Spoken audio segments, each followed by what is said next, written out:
الحمد لله وكفى وسلام على عباده الذين اصطفى أما بعد فأعوذ بالله من الشيطان الرجيم بسم الله الرحمن الرحيم لقد كان لكم في رسول الله أسوة حسنة وقال تعالى قل إن كنتم تحبون الله فاتبعوني يحببكم الله ويغفر لكم ذنوبكم الله غفور رحيم وقال النبي صلى الله عليه وسلم لا يؤمن أحدكم حتى أكون أحب إليه من والده وولده والناس أجمعين أو كما قال عليه الصلاة والسلام۔ میرے محترم دوستو، عزیز ساتھیو، جیسا کہ سب کو معلوم ہے کہ ربیع الاول کا مہینہ شروع ہو چکا ہے اور آج ربیع الاول کی 2 تاریخ ہے۔ تو یہ وہ مہینہ ہے کہ جس مہینے میں میرے اور آپ کے نبی حضرت محمد مصطفیٰ صلی اللہ علیہ وسلم کی ولادت بھی ہوئی اور آپ کی وفات بھی اسی مہینے میں ہے۔ تو ہر مسلمان کا فرض ہے کہ وہ رسول اللہ صلی اللہ علیہ وسلم سے محبت کرے، اور اسی کے بارے میں رسول اللہ صلی اللہ علیہ وسلم نے ارشاد فرمایا کہ لا یؤمن احدکم حتی اکون احب الیہ من والدہ وولدہ والناس اجمعین، کہ دنیا کے جتنے بھی مسلمان ہیں اگر وہ خود کو مسلمان کہتے ہیں تو جب تک اس مسلمان کا ایمان مکمل نہیں ہو سکتا، جب تک وہ حضور صلی اللہ علیہ وسلم سے اپنی جان سے زیادہ، اپنی اولاد سے زیادہ، اپنی والدین سے زیادہ، کاروبار سے زیادہ محبت نہیں کرے گا تو اس کا ایمان مکمل نہیں ہو سکتا۔ ایمان مکمل تبھی ہوگا جب آدمی اپنے تمام چیزوں سے زیادہ رسول اللہ صلی اللہ علیہ وسلم سے محبت کرے گا۔ تو ہر آدمی ابھی اپنوں پر سوچ سکتا ہے، گمان کر سکتا ہے کہ مجھے حضور سے محبت ہے یا نہیں ہے، اور اسی کے بارے میں اللہ تبارک و تعالیٰ نے قرآن کریم میں ارشاد فرمایا قل ان کنتم تحبون اللہ۔ اللہ تعالیٰ فرما رہے ہیں کہ اے پیغمبر یعنی رسول اللہ صلی اللہ علیہ وسلم سے فرما رہے ہیں کہ ان لوگوں سے کہہ دو، یعنی مسلمانوں سے کہہ دے جائے، مسلمانوں سے کہہ دو اگر تمہیں حقیقت میں اللہ سے محبت ہے، قل ان کنتم تحبون اللہ، اگر تم واقعی اور حقیقت میں اللہ سے محبت کرتے ہو، تمہیں اللہ سے محبت ہے، تو لوگوں سے کہہ دیا جائے کہ فاتبعونی، تم میری اتباع کرو۔ یعنی کس کی اتباع کرنا ہے؟ رسول اللہ صلی اللہ علیہ وسلم کی اتباع کرنا ہے، کہ فاتبعونی، کہ تم سارے مسلمان دنیا کے جو ہوں وہ رسول اللہ صلی اللہ علیہ وسلم کی اتباع کریں۔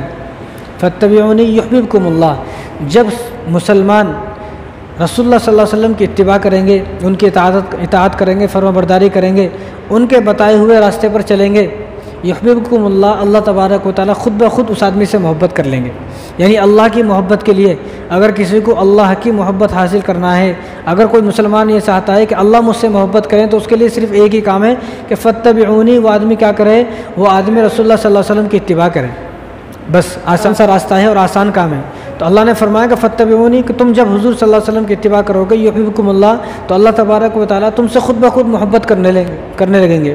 وَيَغْفِرْ لَكُمْ ذُنُوبَكُمْ، اتنا ہی نہیں بلکہ جو آدمی رسول اللہ صلی اللہ علیہ وسلم کی اتباع کرے گا تو اللہ تبارک و تعالیٰ اس کے گناہوں کو بھی معاف فرما دیں گے۔ کتنا آسان ہے۔ اب جو آدمی لوگوں نے اپنی طرف سے دین بنا لیا ہے، میں یہ کروں گا وہ کروں گا، ہمیں وہ دیکھنا نہیں ہے، ہمیں دیکھنا ہے کہ رسول اللہ صلی اللہ علیہ وسلم ہم سے کیا چاہ رہے ہیں، حضور نے ہم سے کیا کہا، اور حضور نے اپنے صحابہ سے کیا کہا۔ اور رسول اللہ صلی اللہ علیہ وسلم کو اگر کسی نے سب سے زیادہ سمجھا وہ صحابہ نے سمجھا، نہ صحابہ سے زیادہ کوئی سمجھ سکتا ہے حضور کو، نہ صحابہ سے زیادہ کوئی آدمی محبت کر سکتا ہے حضور سے۔ پوری دنیا کے مسلمان ایک طرف اور ایک صحابی کی محبت رسول اللہ صلی اللہ علیہ وسلم سے ایک طرف، تو دونوں برابر نہیں ہو سکتی۔ تو حضور کو سمجھا بھی سب سے زیادہ صحابہ نے ہے، اور حضور سے محبت بھی سب سے زیادہ صحابہ نے کی ہے، اور ہم لوگ صحابہ سے زیادہ سمجھدار نہیں ہیں۔ تو ہمیں صحابہ کو دیکھنا ہے کہ صحابہ کس طرح حضور صلی اللہ علیہ وسلم کے نقش قدم پر چلے، صحابہ نے آپ صلی اللہ علیہ وسلم کے جانے کے بعد یا آپ صلی اللہ علیہ وسلم کے سامنے کیا کیا کیا، کون کون سے کام کیے، ہمیں وہ سب چیز دیکھنا ہے۔ اگر ہم ان تمام چیزوں کو دیکھیں گے تو جتنے بھی آج لڑائی جھگڑے ہو رہے ہیں چھوٹی چھوٹی بات کو لے کر، وہ ساری لڑائی جھگڑے ختم ہو جائیں گی۔ تو اس لیے نبی سے محبت کے لیے 4 کام ہے، نبی سے محبت کے لیے 4 کام کرنا ہے۔ اگر کسی آدمی کو نبی سے محبت ہے تو ان 4 کاموں میں سے اگر کوئی آدمی ایک کام نہیں 3 کام کرتا ہے تو پھر بھی نبی کی محبت مکمل نہیں ہوتی ہے۔ 4 کام کرنا ہے اگر کسی کو نبی کی محبت حاصل کرنا ہے۔ ان 4 کاموں میں سے ایک کام بھی اگر کیا کوئی فائدہ نہیں، 2 کیا تو کوئی فائدہ نہیں، 3 کیا تو کوئی فائدہ نہیں، 4 ہی کرنے پڑیں گے پورے۔ سب سے پہلے کیا ہے؟ سب سے پہلے جو کام ہے وہ ولادت پر خوش ہونا، رسول اللہ صلی اللہ علیہ وسلم کی پیدائش پر خوش ہونا۔ اب حضور صلی اللہ علیہ وسلم کی پیدائش پر پوری دنیا کے مسلمان خوش ہوتے ہیں، اور خوش ہونا بھی چاہیے، کیونکہ اگر حضور نہ آتے تو ہم لوگوں کی یہ مسجد میں نہ بیٹھے ہوتے، ہم لوگ اگر حضور نہ آتے تو کسی مندر کا ہم بھی گھنٹہ بجا رہے ہوتے، ہم بھی جو ہے کسی نہ کسی پتھر کو پوج رہے ہوتے، نہیں تو چاند اور سورج کو ہم نے خدا بنا لیا ہوتا، ہمارے پاس کوئی قرآن نہ ہوتا، نہ ہمیں قرآن کے بارے میں پتہ ہوتا، نہ سیرت کے بارے میں پتہ ہوتا، نہ والدین کی خدمت کیا ہے، اولاد کو پالنے پہ صلہ کیا ہے، صلہ رحمی کیا ہے، حسن سلوک کیا ہے، اور زکوٰۃ کیا ہے، حج کیا ہے، رمضان کیا ہے، روزے کیا ہے، نماز کیا ہے، ان تمام چیزوں کا جو ہمیں پتہ چلا ہے وہ حضور صلی اللہ علیہ وسلم کے تشریف لانے سے پتہ چلا ہے۔ تو حضور کی ولادت پر ہر مسلمان خوش ہوگا۔ جو حضور کے آنے سے اس دنیا پر خوش نہیں ہے، اس دنیا میں حضور کے آنے سے جو مسلمان خوش نہیں ہے تو اس کا ایمان مکمل نہیں ہے۔ ہر مسلمان کے لیے فرض ہے، واجب ہے کہ وہ حضور کی ولادت پر خوش ہو، یہ پہلی بات۔ دوسری بات کیا ہے؟ دوسری بات ہے حضور صلی اللہ علیہ وسلم کی تعریف کرنا، اور تیسری بات ہے رسول اللہ صلی اللہ علیہ وسلم پر ایمان لانا، اور چوتھی بات ہے ایمان لانے کے بعد حضور کے نقش قدم پر چلنا، جو حضور نے بتایا ان کام کو کرنا، حضور کے نقش قدم پر چلنا، جو حضور کے جانے کے بعد صحابہ نے جو راستہ فالو کیا ہمیں بھی اسی راستے پر چلنا ہے۔ اگر کوئی آدمی، اس میں جو پہلی چیز ہے وہ ہے ولادت پر خوش ہونا، اگر کوئی آدمی یہ سوچے کہ میں حضور کی ولادت پر صرف خوش ہوں گا اور جنت پہ چلا جاؤں گا، جنتی میں بن گیا، یہ شیطانی دھوکہ ہے، یہ وہم ہے ہمارے دل کے اندر، ہمارے ذہن کے اندر جو شیطان نے بٹھا دیا ہے۔ اب بھی بہت سارے ہمارے مسلمان ہیں جو صرف یہ سوچتے ہیں کہ حضور کی ولادت پر خوش ہو، خوشیاں مناؤ، جیسا دل مارا ویسا کرنا ہے، روڈوں پہ پھرنا ہے اور جلوس نکالنا ہے، بس وہ یہ سوچتے ہیں کہ ہم نے حضور کی ولادت کی خوشی منا لی، اب ہم جنت میں چلے گئے۔ اگر ایسا ہی ہے، اگر حضور کی ولادت پر خوشی منانے سے جنت ملتی تو سب سے پہلے جنت میں کون جائے گا؟ ابو لہب جنت میں جائے گا، جو حضور صلی اللہ علیہ وسلم کا چچا ہے، لیکن وہ جنتی نہیں ہے۔ اللہ نے اس کے بارے میں سورہ لہب، پوری قرآن کے اندر پوری آیت اللہ تبارک و تعالیٰ نے اس کے بارے میں اتار دی کہ ود فیملی جہنمی ہے۔ ایک ابو لہب، اس کی بیوی ام جمیل اور اس کے 2 بیٹے عتبہ عتیبہ، چاروں کے بارے میں اللہ نے قرآن میں فرما دیا کہ تبت یدا ابی لہب وتب، کہ یہ چاروں کے چاروں جہنم میں جائیں گے۔ اور حضور کی ولادت پر خوش سب سے پہلے کون ہوا؟ ابو لہب خوش ہوا۔ جب ابو لہب کی باندھی تھی صوبیہ، جب اس نے بتایا کہ آپ کا بھتیجا پیدا ہوا ہے، تو ابو لہب کے گلے میں جو ہار تھا، قیمتی ہار تھا، وہ ہیرے جواہرات کا قیمتی ہار اتار کر اس کو دے دیا اور اس کو آزاد کر دیا کہ تو آزاد۔ صرف خوشخبری دی، یعنی اتنا خوش ہوا کہ حضور کی ولادت کی جب اس کے پاس اطلاع پہنچی تو اتنا خوش ہوا کہ خوشی میں اپنا قیمتی ہار بھی دے دیا، جو اپنی بیوی تو کو نہیں دیا، اتنا قیمتی ہار تھا، لیکن حضور کی ولادت پر خوش ہوا ابو لہب، اور باندھی کو آزاد بھی کیا اور باندھی کو ہار بھی دیا، لیکن پھر بھی وہ ابو لہب جنت میں نہ جا سکا۔ کیوں؟ کیونکہ اس نے صرف ایک کام کیا کہ وہ حضور کی ولادت پر خوش ہوا، بس اس نے دوسرا کوئی کام نہیں کیا۔ اب دوسری چیز وہ ہے حضور صلی اللہ علیہ وسلم کی تعریف کرنا۔ اگر صرف تعریف کرنے سے کوئی آدمی جنت میں چلا جائے گا تو پھر ابو طالب بھی جنت میں ہے، یہ بھی حضور صلی اللہ علیہ وسلم کا چچا ہے، اور ابو طالب وہ آدمی ہے کہ جس آدمی نے حضور صلی اللہ علیہ وسلم کی 55 سال خدمت کی ہے، 55 سال، لیکن پھر بھی وہ آدمی جنت میں نہ جا سکا، وہ آدمی جہنم میں ہے۔ 55 سال کس طرح کہ حضور صلی اللہ علیہ وسلم جب 8 سال کے تھے تو دادا کا انتقال ہوا، دادا نے اپنی وفات سے پہلے چچا ابو طالب سے کہا اپنے بیٹے سے کہ میری تو وفات ہو رہی ہے، میں مرنے کے قریب ہوں، میرے جانے کے بعد تجھے ان کی خدمت کرنا ہے۔ اب حضور صلی اللہ علیہ وسلم کی عمر کتنی ہے؟ 63 سال، اور چند سال پہلے اس کا انتقال ہوا، تو 50-55 سال کے قریب اس نے 50 سال تک حضور صلی اللہ علیہ وسلم کی خدمت کی ہے۔ لیکن 50 سال خدمت کرنے کے باوجود 50 سال حضور صلی اللہ علیہ وسلم کی خدمت بھی کی، مدد بھی کی، محبت بھی خوش ہوا، اور ایک دن تو ایک مرتبہ ایسا ہوا کہ مکے کے اندر قحط سالی آ گئی۔ قحط سالی کا مطلب بارش رک گئی۔ وہ زمانے میں آسمان سے پانی آتا تھا، زمین سے بورر کا سسٹم نہیں تھا، تو آسمان سے بارش نہیں آ رہی، تو وہ بیت اللہ کے پاس گیا، کعبے کے پاس گیا، اور حضور صلی اللہ علیہ وسلم کو سامنے کھڑا کیا، اور اللہ تبارک و تعالیٰ سے آپ صلی اللہ علیہ وسلم کا وسیلہ دے کر دعا کی۔ کون؟ چچا ابو طالب ہے۔ اس نے آپ صلی اللہ علیہ وسلم کے چہرے سے اللہ سے کہا، یا اللہ اس کا کتنا خوبصورت چہرہ ہے، اتنا معصوم چہرہ ہے، تو اس چہرے کے وسیلے سے، اس چہرے کے صدقے، اس چہرے کے وسیلے سے بارش نازل فرما، بارش برسا دے۔ تو اللہ تبارک و تعالیٰ نے اتنی زبردست اور ایسی تیز بارش فرمائی کہ لوگ یہ کہنے پہ مجبور ہو گئے کہ اب دعا یہ کی جائے کہ بارش بند ہو جائے۔ تعریف کی نہیں کی، اپنے بھتیجے کی خوب تعریف کی، اور اتنا ہی نہیں، حضور کی تعریف نہیں کی، بلکہ جب حضور صلی اللہ علیہ وسلم نبی بن گئے 40 سال کے بعد، پھر وہ حضور صلی اللہ علیہ وسلم جو دین لے کر آئے اس دین کی تعریف کرتا تھا کہ محمد جو تیرا دین ہے، ایک دن آئے گا کہ تیرا دین پوری دنیا پر غالب ہوگا، اور تیرا دین تمام دینوں کا سردار ہے۔ اس نے کہا، حضور کی تعریف بھی کی، حضور کی ولادت پر خوش بھی ہوا، لیکن تعریف کرنے سے اور خوش ہونے سے دونوں جنت میں نہیں ہیں، دونوں جہنم میں، اور دونوں سگے چچا ہیں۔ ابو طالب بھی سگے چچا ہے اور ابو لہب بھی سگا چچا ہے حضور صلی اللہ علیہ وسلم کا، لیکن پھر بھی جہنم میں ہے، اور دونوں حضور کے خاندان کے ہیں، دونوں کعبے میں رہنے والے ہیں، دونوں کعبے کے سامنے جو ہے عبادت کرنے والے ہیں، کعبے کے سامنے دونوں بیٹھتے تھے، اور دونوں ویسے ہیں کہ حضور صلی اللہ علیہ وسلم کو دیکھ کر خوش ہوتے تھے، دونوں حضور کا بوسہ دیتے تھے، دونوں نے حضور کو اپنے سینے سے لگایا، اپنے گلے سے لگایا، گود میں کھلایا دونوں نے، لیکن پھر بھی دونوں آدمی جہنم میں. کیوں؟ اس لیے کہ انہوں نے صرف دو کام کیے، ایک تو خوش ہوئے دونوں، اور دوسرا تعریف کی صرف. لیکن ان دو کام کرنے کی وجہ سے اگر کوئی آدمی جنت میں چلے جائے تو پھر یہ دونوں جنتی ہیں، ان دونوں کو جنتی کہا جائے پھر. لیکن ساری دنیا کو معلوم ہے کہ یہ دونوں جنت میں نہیں ہے. تیسرا کام کیا ہے؟ تیسرا کام ہے ایمان لانا.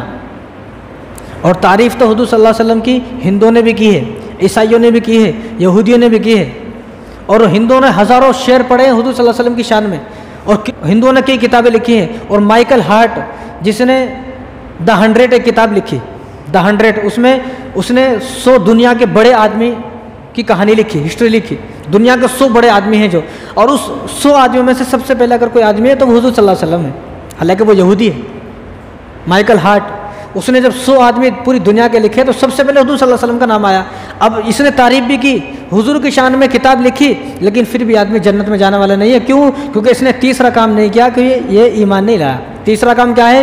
تیسرا کام ہے ایمان لانا، خوش ہونا، تعریف کرنا. تیسرا کام ہے ایمان لانا، ایمان لانا پڑے گا. اور چوتھا کام ہے ایمان لانے کے بعد حضور صلی اللہ علیہ وسلم کے نقش قدم پر چلنا.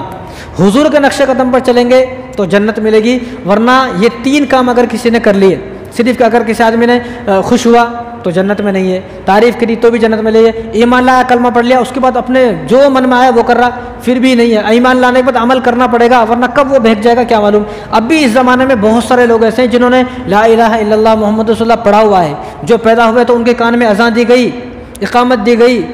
جب پیدا ہوئے تو ان کا نام عبداللہ رکھا گیا، سلیم اور ندیم رکھا گیا مسلمانوں کا نام، لیکن پھر بھی وہ آدمی جنت میں جانے والا نہیں ہے. کیوں؟ کیونکہ اس نے حضور صلی اللہ علیہ وسلم کے نقش قدم پر عمل نہیں کیا، نقش قدم پر نہیں چلا.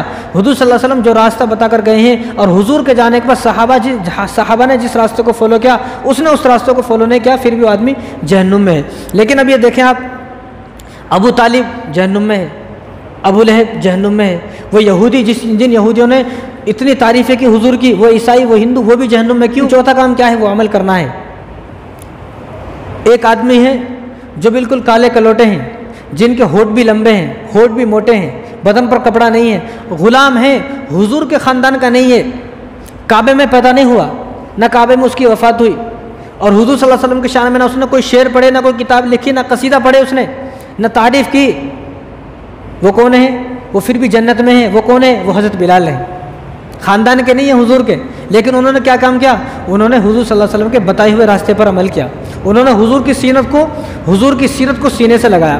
انہوں نے حضور کی تعریف کو سینے سے لگایا، حضور کے حکم کو سینے سے لگایا. حضور نے جو عمل کیا ان تمام عملوں کو سینے سے لگایا. حضور کے قرآن کو سینے سے لگایا. حضور کے بیان کرتا تمام فرامین کو اس نے سینے سے لگایا. حضور کی زندگی کو، حضور کی تعلیم کو انہوں نے سینے سے لگایا. انہوں نے حضور صلی اللہ علیہ وسلم کے اخلاق کو، کردار کو، سیرت کو، پوری زندگی کو حضور صلی اللہ علیہ وسلم کی سینے سے لگایا. تو کالے ہونے کے باوجود، خاندان کے نہیں ہیں، کعبے میں پیدا نہیں ہوئے، کعبے میں وفات نہیں ہوئی، حضور کو کبھی جو ہے حضور کی ایسی تعریفیں نہیں کی، بڑی بڑی تعریفیں، نہ کوئی کتاب لکھی، نہ شعر شاعری کی، نہ قصیدے پڑھے، لیکن پھر بھی کیا مقام ملا؟ مقام یہ ملا کہ حضور صلی اللہ علیہ وسلم جب معراج پر گئے تو دیکھا کہ بلال رضی اللہ تعالیٰ دنیا میں چل رہے ہیں، لیکن ان کی قدموں کی آہٹ جنت میں آواز سنائی دی جا رہی ہے. کن کو سنائی جا رہی ہے؟ حوروں کو ان کے قدموں کی آہٹ سنائی جا رہی ہے.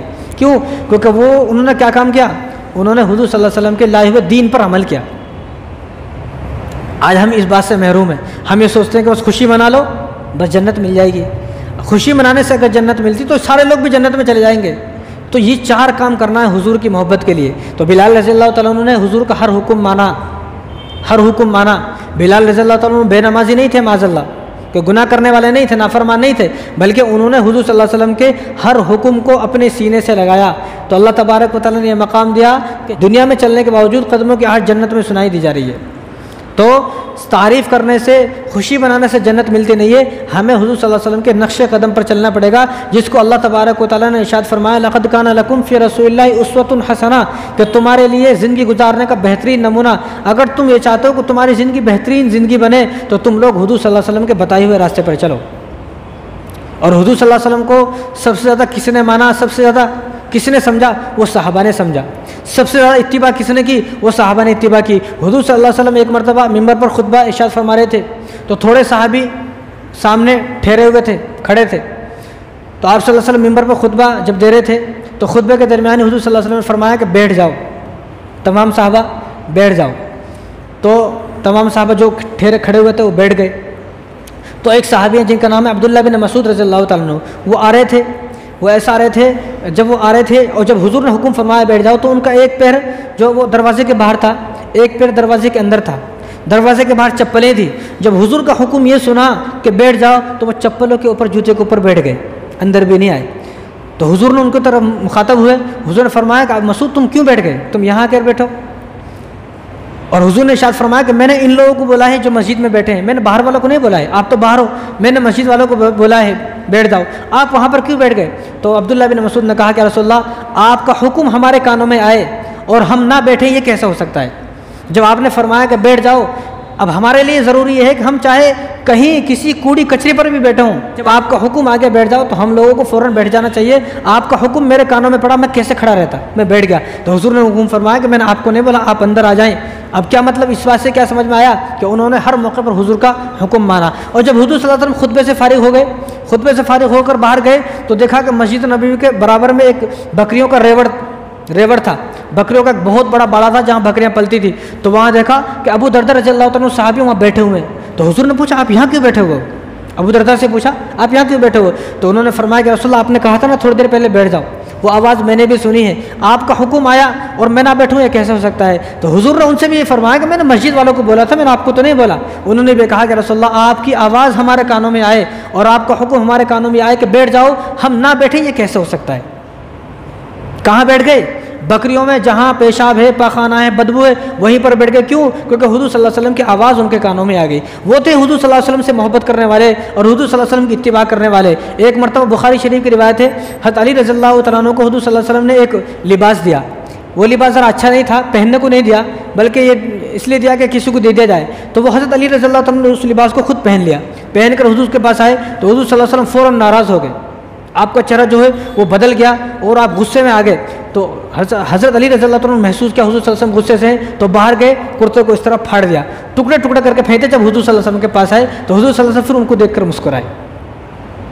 حالانکہ یہ کوئی بڑی بات نہیں ہے، لیکن انہوں نے حضور صلی اللہ علیہ وسلم کے چہرے سے محسوس کیا کہ حضور میرے ان کپڑے کو دیکھ کر ناراض ہیں، تو اب میں ان کپڑوں کو نہیں پہنوں گا۔ یہ تھے حضور صلی اللہ علیہ وسلم سے محبت کرنے والے اور حضور صلی اللہ علیہ وسلم کی اتباع کرنے والے۔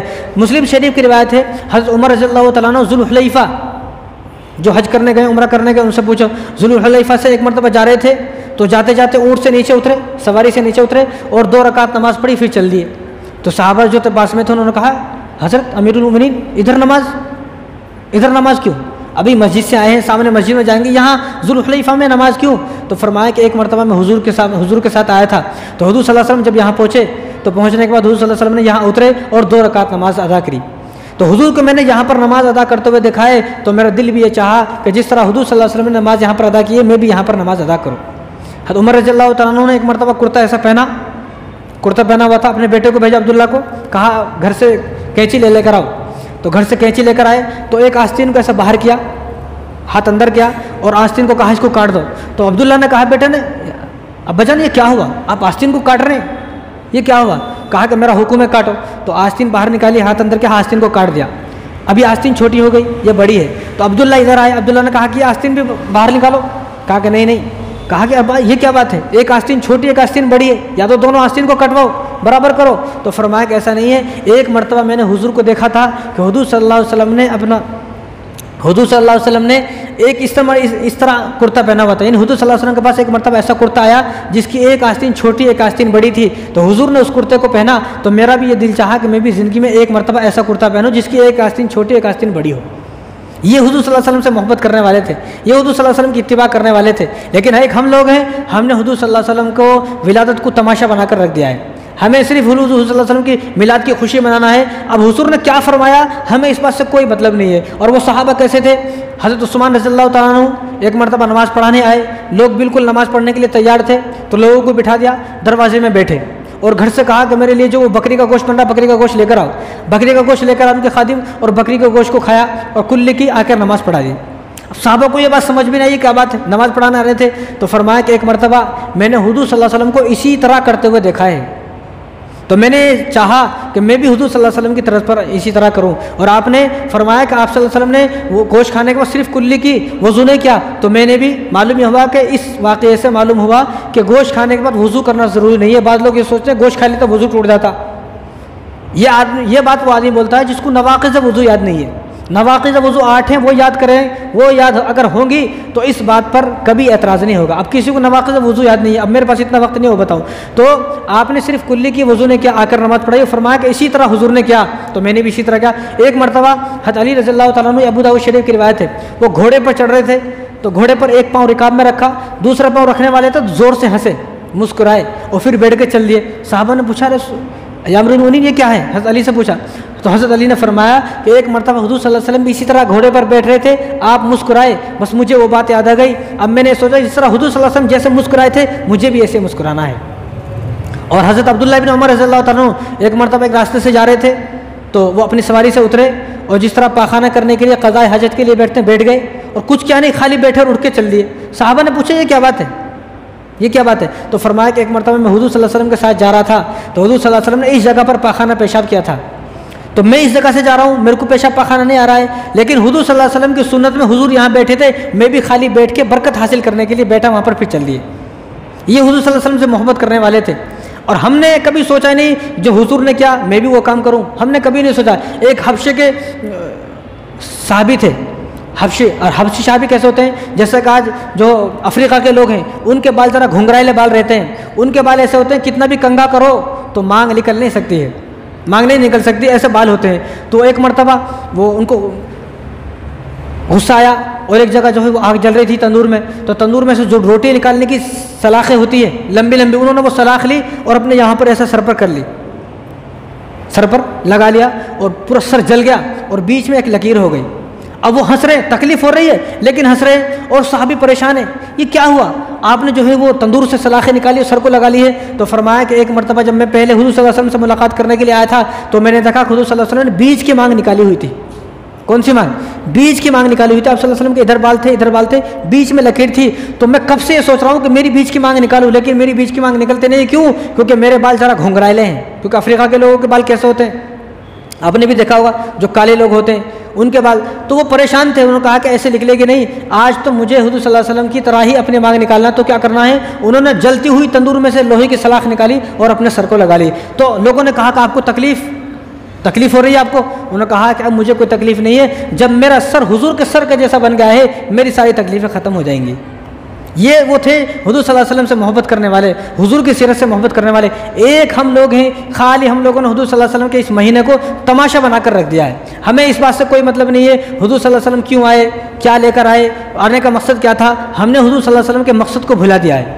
حالانکہ ہمیں مقصد میلاد یاد ہو، ہمیں صرف میلاد یاد ہے، مقصد میلاد کیا ہے ہمیں اس بات سے کوئی مطلب نہیں ہے، حالانکہ ہمیں مقصد میلاد سے بھی مطلب ہونا چاہیے، ہمیں حضور صلی اللہ علیہ وسلم کے مشن کو فالو کرنا ہے، ان کے مقصد کو فالو کرنا ہے۔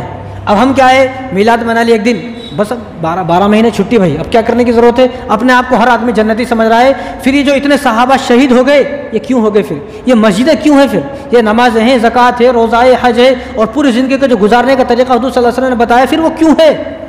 آج کل کیا ہے، ہم نے مذہب اسلام کو ایک رسمی مذہب بنا دیا ہے، رسمی دین بنا دیا ہے، حالانکہ اسلام جو ہے نا وہ رسمی مذہب نہیں ہے، کوئی رسمی دین نہیں ہے کہ بھائی رسماً جس طرح ہولی آتی ہے، دیوالی آتی ہے اور کرسمس آتا ہے، سب وہ ایک دن کے لیے منا لیتے ہیں، ایک دن کے لیے جو ہے وہ سب کچھ بن جاتے ہیں، اس کے بعد پھر ختم۔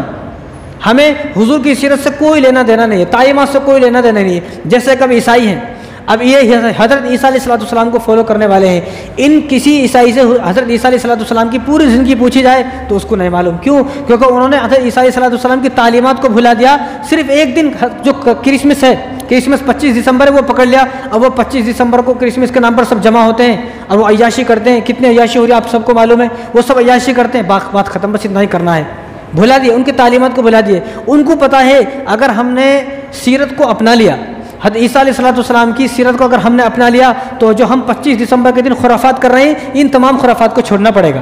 مسلمانوں نے بھی آج جو ہے حضور صلی اللہ علیہ وسلم کی تعلیمات کو پس پشت ڈال دیا ہے، حضور کی تعلیمات کو پیچھے چھوڑ دیا، تعلیمات کو بلا دی۔ اس لیے مسلمان بھی ایک دن کا مسلمان بنتا ہے کہ 12 ربیع الاول آئے گا، جشن منائیں گے، عیش کریں گے اور عیاشی کریں گے، خوب پھریں گے، اس کے بعد اب ہمارا حضور صلی اللہ علیہ وسلم سے کوئی تعلق نہیں ہے، کوئی لینا دینا نہیں ہے، کیونکہ مسلمانوں کو بھی پتہ ہے اگر ہم نے حضور کی تعلیمات پر عمل کیا، اگر ہم نے حضور کی تعلیمات پر عمل کیا تو ہمیں حضور کی سیرت کو اپنانا پڑے گا۔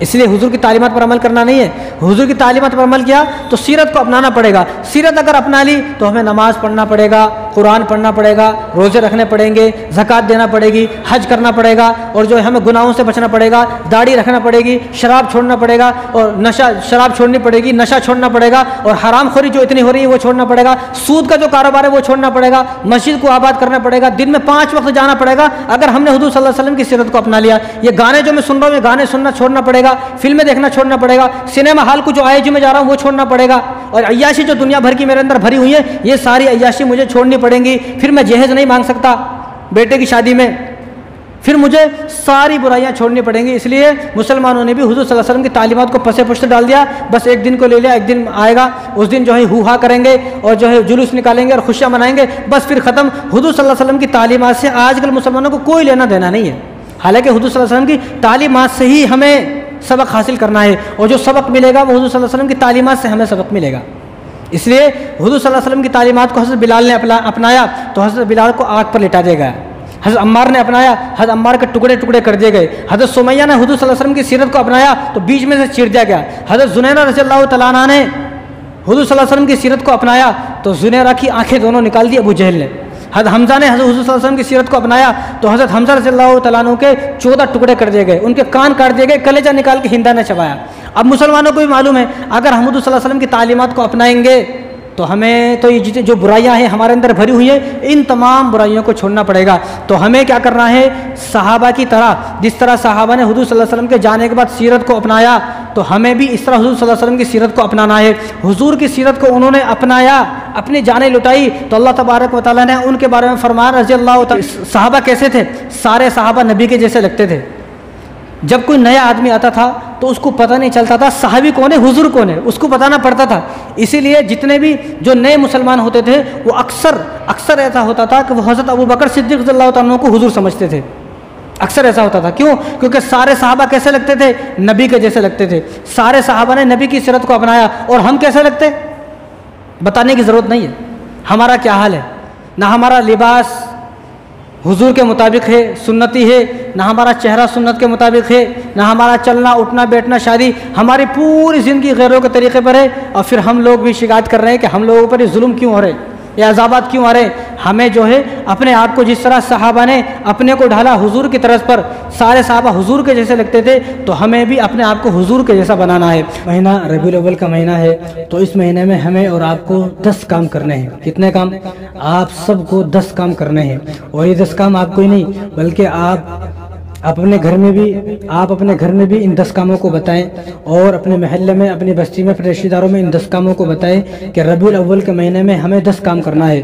جو آپ نے طرح کے بہت سارے کام جو یہ اٹھائے ہوئے ہیں ربیع الاول کے مہینے میں، ان کو چھوڑ دیں، ان کاموں سے کوئی فائدہ ہونے والا نہیں ہے، بلکہ آپ کو ربیع الاول کے مہینے میں یہ 10 کام کرنا ہے۔ تو انشاءاللہ اگر آپ ان 10 کاموں کو ہی کریں گے امید ہے کہ اللہ تبارک و تعالیٰ مغفرت فرما دیں گے۔ تو سب سے پہلا کام ہمیں کیا کرنا ہے ربیع الاول کے مہینے میں؟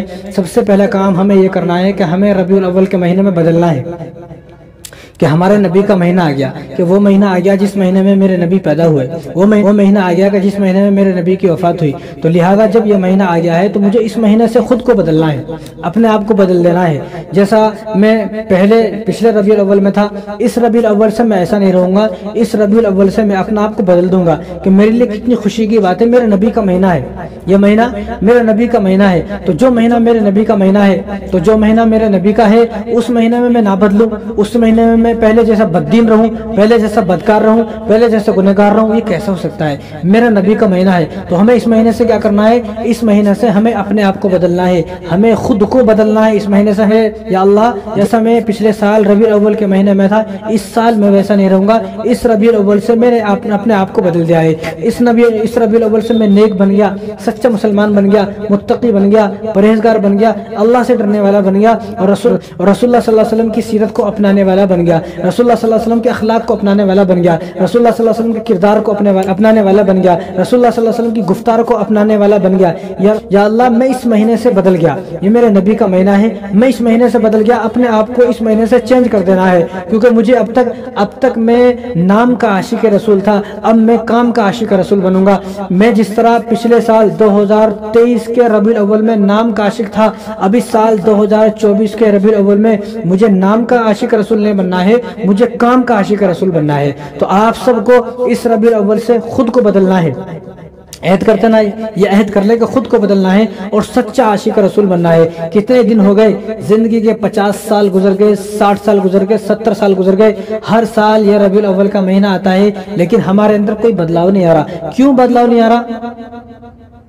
کیوں بدلاؤ نہیں آ رہا؟ کیا وجہ ہے؟ سوچے کبھی آپ کیوں بدلاؤ نہیں آ رہا؟ بدلاؤ اس لیے نہیں آ رہا کیونکہ ربیع الاول کے مہینے کو ہم نے کھانے پینے کا مہینہ بنا لیا ہے، ہم نے کھانے پینے کا مہینہ بنا لیا ہے، عیاشی کا مہینہ بنا لیا ہے، جلوس کا مہینہ بنا لیا ہے، بریانی کھانے کا مہینہ بنا لیا ہے، گھومنے کا، روڈوں پہ پھرنے کا، ریلی نکالنے کا، جلوس کا مہینہ بنا لیا ہے۔ کاش کہ ہم اس مہینے کو بدلنے والا مہینہ بناتے، اس ربیع الاول کو بدلنے والا ربیع الاول بناتے، تو انشاءاللہ ہم سچے عاشق رسول ہوتے اور کام کے عاشق رسول ہوتے، جھوٹے عاشق رسول نہیں۔ یہ دنیا جھوٹے عاشق رسول سے بھری ہوئی ہے، تو ہمیں جھوٹا عاشق رسول بننا نہیں ہے، ہمیں سچا عاشق رسول بننا ہے۔ تو اس کے لیے ہمیں کیا کرنا ہے؟ ہمیں اس ربیع الاول سے خود کو بدلنا ہے، یہ ہمیں پہلا کام کرنا ہے۔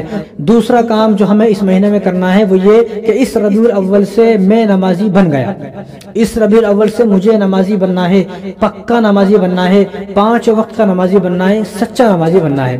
اس ربیع الاول سے مجھے 5 وقت کا پکا نمازی بننا ہے، کچا نمازی نہیں۔ اس ربیع الاول میں نماز نہیں پڑھتا، اور پچھلے سال جو 2023 کا ربیع الاول گیا اس میں بھی میں نماز نہیں پڑھتا تھا، تو معلوم یہ ہوا کہ 2023 کا جو ربیع الاول گیا اس میں جلوس بھی نکالا، ریلی بھی نکالی، بریانی بھی بنائی، خوب مستی کی، سب کچھ کیا، اور جھنڈے لے کر گلی گلی پھرا، لیکن پھر بھی میں نمازی نہ بن سکا۔ معلوم یہ ہوا کہ تو سچا عاشق رسول نہیں، تو جھوٹا عاشق رسول ہے۔ تو ہمیں اس مہینے سے پکا نمازی بننا ہے، کچا نمازی نہیں۔ 5 یا عہد کر لے، قسم کھا لے، یا اللہ اس ربیع الاول سے میں بدل گیا، اس ربیع الاول سے میں ایک بھی نماز نہیں چھوڑوں گا، میری ایک بھی نماز قضا نہیں ہوگی۔ 2024 کے ربیع الاول سے 2025 کے ربیع الاول تک میری ایک بھی نماز قضا نہیں ہوگی، ایک بھی نماز نہیں چھوٹے گی۔ آپ عہد کر لیں، قسم کھا لیں، تب آپ سچے عاشق رسول ہو، ورنہ ایسے عاشق رسول دنیا میں بھرے ہوئے ہیں جو یہ کہتے ہیں کہ میں عاشق رسول ہوں، لیکن ان کا یہ دعویٰ جھوٹا ہے، وہ اپنے دعوے میں جھوٹے ہیں۔ اور تیسرا جو ہمیں کام کرنا ہے اس ربیع الاول کے مہینے میں وہ یہ کہ ہمیں ہر گناہ سے بچنا ہے۔ جتنے بھی گناہ اب تک میرے اندر تھے، آئندہ وہ گناہ میرے اندر نہیں رہیں گے۔ میں تمام گناہوں سے پاک ہو گیا، تمام گناہوں سے صاف ہو گیا، میں نے تمام گناہوں کی توبہ کر لی۔ کم سے کم 1 مہینہ تو بغیر گناہ کے گزار لو بھائی، 1 مہینہ، 12 مہینوں میں سے 1 مہینہ تو بغیر گناہوں کے گزار لو، کہ قیامت کے دن بھی یہ کہہ سکتا ہے یا اللہ جو 11 مہینے تھے ان میں نے گناہ کیے، لیکن جو 1 مہینہ میرے نبی کا مہینہ آ گیا، وہ مہینہ کہ جس مہینے میں میرے نبی پیدا ہوئے، اس مہینے سے میں نے خود کو بدل لیا، اس مہینے میں نہ میری ایک بھی نماز قضا ہوئی، اور اس مہینے کو میں نے اس طرح گزارا کہ اس پورے مہینے میں 30 دن کے اندر میں نے کوئی گناہ نہیں کیا۔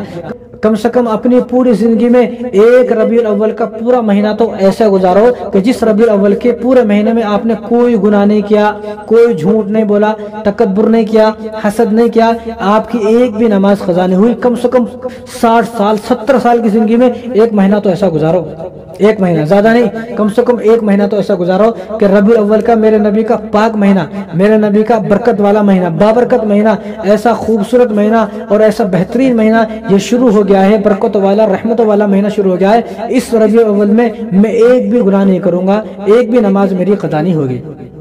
تو کیا ہوگا؟ آپ کو کیا ملے گا؟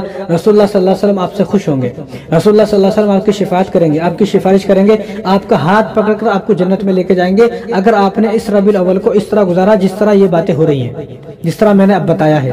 اس لیے میں درخواست کرتا ہوں کہ میرے نبی کے مہینے کی قدر کریں۔ میرے نبی کا جو مہینہ ہے ربیع الاول کا مہینہ، جس مہینے میں میرے نبی کی ولادت ہوئی، کم سے کم اس مہینے کی قدر کریں، یہ خیر والا مہینہ ہے، برکت والا مہینہ ہے، رحمت والا مہینہ ہے۔ اس مہینے کی ناقدری نہ کریں، اس مہینے کی قدر کریں۔ کس طرح کہ اس مہینے میں تو نماز نہ چھوڑو۔ بعض بدبخت نالائق ایسے ہیں کہ ربیع الاول کے مہینے میں بھی ان کو ایک نماز پڑھنے کی توفیق نہیں ہوتی ہے، اور بعض نالائق تو ایسے ہیں کہ 12 ربیع الاول کہ جس دن جلوس نکالا، ریلی نکالی، بریانی بنائی، اور جس دن جو ہے عیاشی کر رہا ہے، گلی گلی روڈ پر پھر رہے ہیں اور یہ ثابت کرنے کی کوشش کر رہے ہیں میں عاشق رسول ہوں۔ ان بدبختوں کو میں نے یہ دیکھا ہے کہ وہ بدبخت نالائق ایسے ہیں کہ 12 ربیع الاول کو بھی ان کو ایک نماز پڑھنے کی توفیق نہیں ہو رہی۔ تو کیسا عاشق رسول ہے؟ کئی کا عاشق رسول ہے تو؟ ایسے عاشق رسول کی رسول اللہ صلی اللہ علیہ وسلم کو ضرورت نہیں ہے، نہ اللہ تبارک و تعالیٰ کو ایسے عاشق رسول کی ضرورت ہے۔ تو ہمیں سچا عاشق رسول بننا ہے، پکا اور ایماندار عاشق رسول بننا ہے۔ اور جو چوتھا آپ کو کام کرنا ہے اس مہینے میں وہ یہ کہ ربیع الاول کے مہینے میں اپنے گھروں میں سیرت کا آغاز کرنا ہے۔ رسول اللہ صلی اللہ علیہ وسلم کی زندگی کو ہمیں اپنے بیوی کو، اپنے بچوں کو، اپنی بہن کو، اپنے والدین کو، اپنے بھائیوں کو اور اپنے گھر میں جتنے بھی لوگ ہیں ان تمام کو ہمیں رسول اللہ صلی اللہ علیہ وسلم کی زندگی کو بتانا ہے، سیرت کا آغاز کرنا ہے۔ چوتھا کام یہ۔ اور پانچواں کام جو آپ کو ربیع الاول کے مہینے میں کرنا ہے وہ یہ کہ ہمیں کسی کو تکلیف نہیں دینا ہے۔ ہرگز ہمیں کسی کو تکلیف نہیں دینا، چاہے کچھ بھی ہو جائے، چاہے وہ اپنا ہو، غیر ہو، دشمن ہو، کسی کو ہم تکلیف نہیں دیں گے۔ کیوں؟ یہ سوچ کر کہ میرے نبی کا مہینہ ہے، میرے نبی جس مہینے میں پیدا ہوئے، میرے نبی کی ولادت جس مہینے میں ہوئی، یہ پاک مہینہ، برکت والا مہینہ ہے، اس مہینے میں کسی کو تکلیف نہیں دوں گا۔ یہ عہد کر لیں، قسم کھا لیں۔ اور جو چھٹا کام آپ کو کرنا ہے ربیع الاول کے مہینے میں یہ کہ ربیع الاول کے مہینے میں رسول اللہ صلی اللہ علیہ وسلم کے نام پر، رسول اللہ صلی اللہ علیہ وسلم کے ایصال ثواب کے لیے اور حضور صلی اللہ علیہ وسلم کی خوشی کے لیے کہ حضور مجھ سے خوش ہوں کہ اس نے میرے بعد دین پر عمل کیا، میرے نقش قدم پر چلا، ہمیں کیا کام کرنا ہے؟ چھٹا کام جو ہمیں کرنا ہے وہ رسول اللہ صلی اللہ علیہ وسلم کے نام پر ہمیں لوگوں کی مدد کرنا ہے۔ ہمیں رسول اللہ صلی اللہ علیہ وسلم کے دین کو زندہ کرنا ہے، ہمیں سب کی مدد کرنا ہے۔ کوئی دشمن ہے اس کی مدد کرنا ہے، اپنا ہے اس کی مدد کرنا ہے، غیر ہے اس کی مدد کرنا ہے، غریب ہے اس کی مدد کرنا ہے، اور پڑوسی ہے اس کی مدد کرنا ہے، یتیم ہے، بیوہ ہے، مسکین ہے، جتنے بھی پریشان حال ہیں ان تمام کی ہمیں مدد کرنا ہے رسول اللہ صلی اللہ علیہ وسلم کے نام پر، رسول اللہ صلی اللہ علیہ وسلم کے ایصال ثواب کے لیے۔ اور رسول اللہ صلی اللہ علیہ وسلم کل قیامت کے دن میری شفاعت کرے، میرا ہاتھ پکڑ کر جنت میں لے کے جائے، مجھے اپنے مبارک ہاتھوں سے حوض کوثر پلائیں۔ اس لیے مجھے اس مہینے میں ربیع الاول کے مہینے میں تمام لوگوں کی مدد کرنا ہے۔ اور ساتواں کام جو ہمیں کرنا ہے وہ یہ کہ اپنے دل کو صاف کرنا ہے، اپنے دل کو پاک کرنا ہے۔ اپنے دل کے اندر جو ہمارے دل کے اندر حسد ہے، بغض ہے، کینہ ہے، عداوت ہے، لڑائی جھگڑے، فتنہ فساد جو ہے، ان تمام سے اپنے دل کو پاک و صاف کرنا ہے کہ میرے نبی کا پاک مہینہ آ گیا۔ اس مہینے میں جس طرح یہ مہینہ پاک مہینہ ہے، برکت والا مہینہ ہے، رحمت والا مہینہ ہے، مجھے بھی اپنے دل کو پاک اور صاف بنانا ہے، مجھے بھی اپنے دل کو ایسا پاک بنانا ہے کہ رحمتیں میرے اوپر نازل ہو، برکتیں میرے اوپر نازل ہو۔ تو کیا کرنا ہے ہمیں؟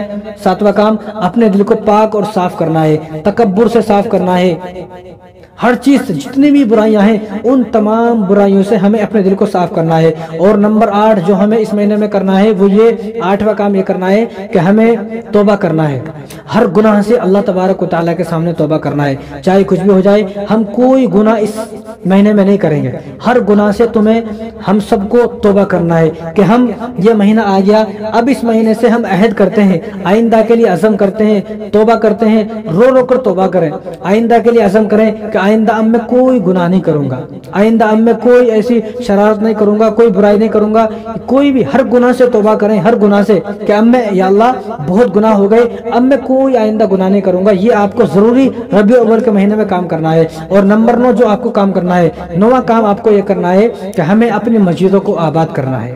یہ کام بڑا مشکل ہے، یہ کام بڑا مشکل ہے، ہر کام کر لیں گے۔ میں نے تو یہ دیکھا ہے کہ 12 ربیع الاول کو جو جھنڈے لے کر پھر رہے ہیں، جو کہہ رہے ہیں کہ میں بھی عاشق رسول ہوں اور عشق رسول میں موت بھی قبول ہے، وہ مسجد کے سامنے سے جا رہے ہیں، اذان ہو رہی ہے مسجد میں، نماز ہو رہی ہے مسجد میں، اور اقامت ہو رہی ہے مسجد میں، اور حی علی الفلاح حی علی الصلاح کی صدا آ رہی ہے مسجد سے، لیکن مسجد میں جاتا نہیں ہے، وہ مسجد میں جا کر دیکھتا نہیں۔ کیوں؟ کہ وہ کہتا ہے کہ میں تو عاشق رسول ہوں، میں تو جلوس میں جا رہا ہوں۔ وہ ایک دم سینہ چوڑا کر، ہمیں دھمکا کر، ہمیں ڈرا کر، ایک دم ایسا چیخ کر بولتا ہے میں پتہ نہیں ہے میں جلوس میں جا رہا ہوں، میں پتہ نہیں ہے کتنا نیک کام کر رہا ہوں۔ ارے بھائی، آپ کتنا بھی نیک کام کر رہے ہو، آپ کے نیک کاموں کا درجہ نماز کے بعد ہے۔ پہلے آپ نماز پڑھو گے، اس کے بعد آپ نیک کام کرو گے۔ آپ نے سنا نہیں وہ حدیث؟ حضور نے کیا ارشاد فرمایا؟ ترمذی کی روایت ہے، حضور نے ارشاد فرمایا کہ قیامت کے دن سب سے پہلے سوال نماز کا ہوگا۔ نماز اچھی نکل گئی، باقی تمام اعمال بھی اچھے نکل جائیں گے۔ نماز اگر خراب ہو گئی، باقی تمام اعمال چاہے کتنے بڑے عمل ہوں آپ کے، وہ سارے کے سارے آپ کے منہ پر مار دیے جائیں گے۔ تو ہمیں کیا کرنا ہے؟